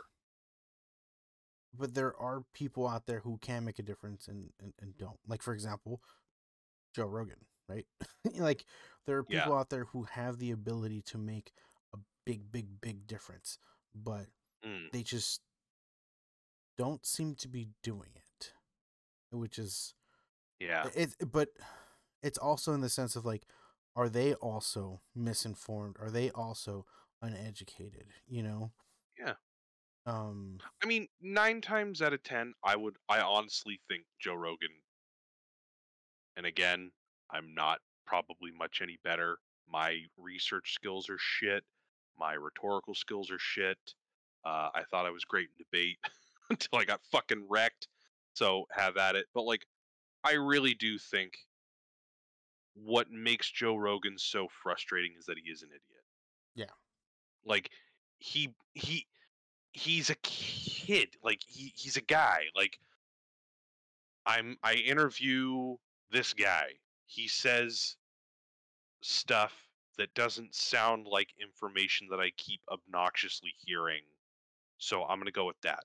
Oh wait, Mhm. I'm getting pushback from people. Oh, I don't think they're reasonable because like why would I just listen to some random person, right? Ignore. Right. And now the next person I interview is going to be slightly more to the right because these fucking people are annoying to the left and or just, basic Right. people, I guess. And they keep getting pissed off at me for interviewing these people. What the fuck is wrong with me? I'm doing this. I'm popular as fuck. People like what I'm doing. I can't like and I feel like I'm doing the right thing. Why the fuck would I stop doing this? These people are Right. fucking wrong. Fuck off. So I'm gonna keep doing this. I'm gonna keep getting more insular and more insular and more insular, interviewing these fucking psychopaths that I don't like. That's how I see it, at least. Yeah, I Like can get he behind that. literally has a hamster brain where it's like the next thing in front of him. Avoid like negative, and like avoid negative press or publicity. Um, Mm, he already has this thing emotionally where it's like, hey, don't listen to naysayers. Hey, this is how you filter out like criticism. I'm sure he knows how to take certain criticism, but like the human mind doesn't really know how to like take internet criticism, I think, right. because like internet criticism is just internet criticism. It's just a bunch of people shouting at you for nothing. Hmm. So it's like he's just going to go further and further and further to the right without really thinking that he is. And he's just going to call that being unbiased as much as he can. When, of course, he is biased. He's biased to left leaning views, he's biased to small content creators, he's biased to the official narrative, which, I mean, it's important to question official narratives, but when it Yeah. comes to critical media literacy, you can't ignore it. Right. And that's what he's doing. He won't even get someone who's like, "Oh, so this is the situation, and we're trying the best we can, and it's important to do this and try to do that." And fucking Joe Rogan could just be like, "Why?" Or at least get someone credentialed enough to ask why, and be like, "Oh, so this is the reason." But he won't even do that. And the difference is, too, is when you get like, well, no, I don't show my ass, but equivocation. If you get someone who is Mm, known to cause problems or to known to cause harm, and like a fucking civil servant working on the pandemic, and you both say that they're both equally right, you're lending credence to both of them when one of them is probably way more right than the fucking other. right. I would rather not trust, but I would probably give more credence to Anthony Fauci than half the other fucking anti-vax quacks that he's had on. Yeah. So, but the thing is he would probably say that they are both equal in their opinions when that is not the Mm, case. yeah. One actually is a state representative on Right. behalf of this pandemic addressal.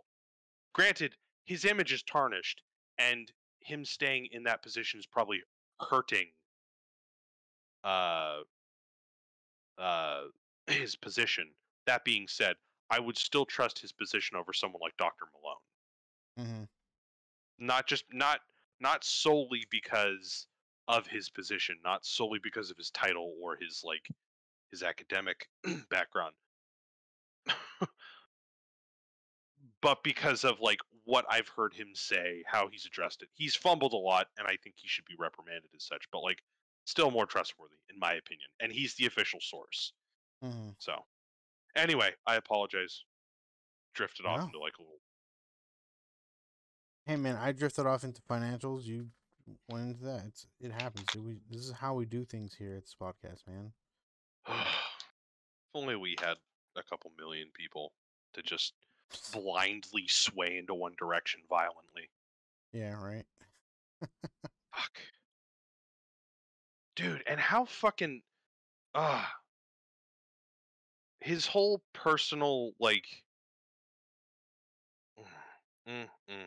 Mm-hmm. His whole bootstrapsy thing kind of pisses me off too, because it's like he was already fucking rich as fuck when he was Yeah. doing the Fear Factor thing, and then he was doing some of his commentating on UFC, and then he started his podcast. He had millions to do his podcast. He was already fucking rolling Yeah. in money. Rolling. That's true. Like he just Oh, did the podcast to just for shits and giggles and oh, and now he's and got Jordan Peterson on. yeah, it's true. It's fucking true. Don't do an all meat diet, Harry. It's not good for you. Okay. It doesn't make you more of a man. You're already a big strapping fella. Yeah, I know. My belly tells me. Mine too. Harry, Yep. I think we need to end this. Yeah. No. Yeah. That was gonna. It was a good episode 50. We finally got to what we've been meaning to talk about for the past few weeks, and We it need was a good to. one. I need to read more. I need to be a better researchaminator. Mm-hmm. I mean, it's tough when like you don't know where to start. You know what I mean? Yeah, That's the it's toughest part, I think. it's Like, always difficult because I don't want to. I've never wanted to feel powerless, yeah. but the access to everything without the understanding of how to like sift through it Mm-hmm. makes me feel more powerless. You Yeah. know, I because totally it's feel like, it. how do I know if I'm sorting out information but also being kind of harangued by like some kind of pyramid scheme, or how do I know Mm, that the person I'm reading from has like not necessarily my interests, but like shares the values that I want necessarily, or how do I know that like the information that is contrary to what I think, how do I know that it's in good faith, right? Like yeah. someone ended up recommending like the book of conservatism, Burkean conservatism, to me, Uh-huh. and I wasn't really sure because I want to read about conservatism, the concept of it, like Okay. not the Facebook uncle conservatism, but like the actual philosophy, or not philosophy, ideology of conservatism. Right. But like, how do I how do I know where to start and not in like the generic, like you should read Glenn Beck kind of stuff, because I Right. don't want to fucking read Glenn Beck. I want to actually read like an actual political thought person who actually wrote something like this and was trying to break down an understanding for this ideology. Yeah. No, yeah. It's a fucking tough one, man, but you'll get there. I believe in you. I fucking believe it. Harry? Yeah, no, you got muffled. What are you doing? You put your Oh my mic in your god, mouth? I think my fucking headphone died. Sick. You fucking destroyed my. Okay, fuck. Well, good thing this is the end. I'm gonna finish up so that we don't lose the outro. Folks, I'm starting up an OnlyFans to help pay for a new headphone. It's gonna be nothing but Harry's feet and thighs crushing watermelons, okay? Oh my god. I'm gonna put them to work. Folks, we actually really do love what we do, and we like doing it on a weekly basis. And if you would like to see our back catalog, you can hit us up at youtube.com at Hitting the Mark with Harry and Mark. You can also email us, ask us some questions. Let's see, provide some input, critiques, anything that you'd like to see in the show at our email, hittingthemark2020 at gmail.com. And if you want to catch our up to date, minute by minute impression? No. minute. What am I saying, Harry? Minute to minute, hour to hour, second to second tweets. There we go. You can hit us at capital H, capital T, capital M underscore podcast. Once again, that's HTM underscore podcast. Folks, have a wonderful time. We'll see you next week. Bye bye. Auf Wiedersehen, assholes.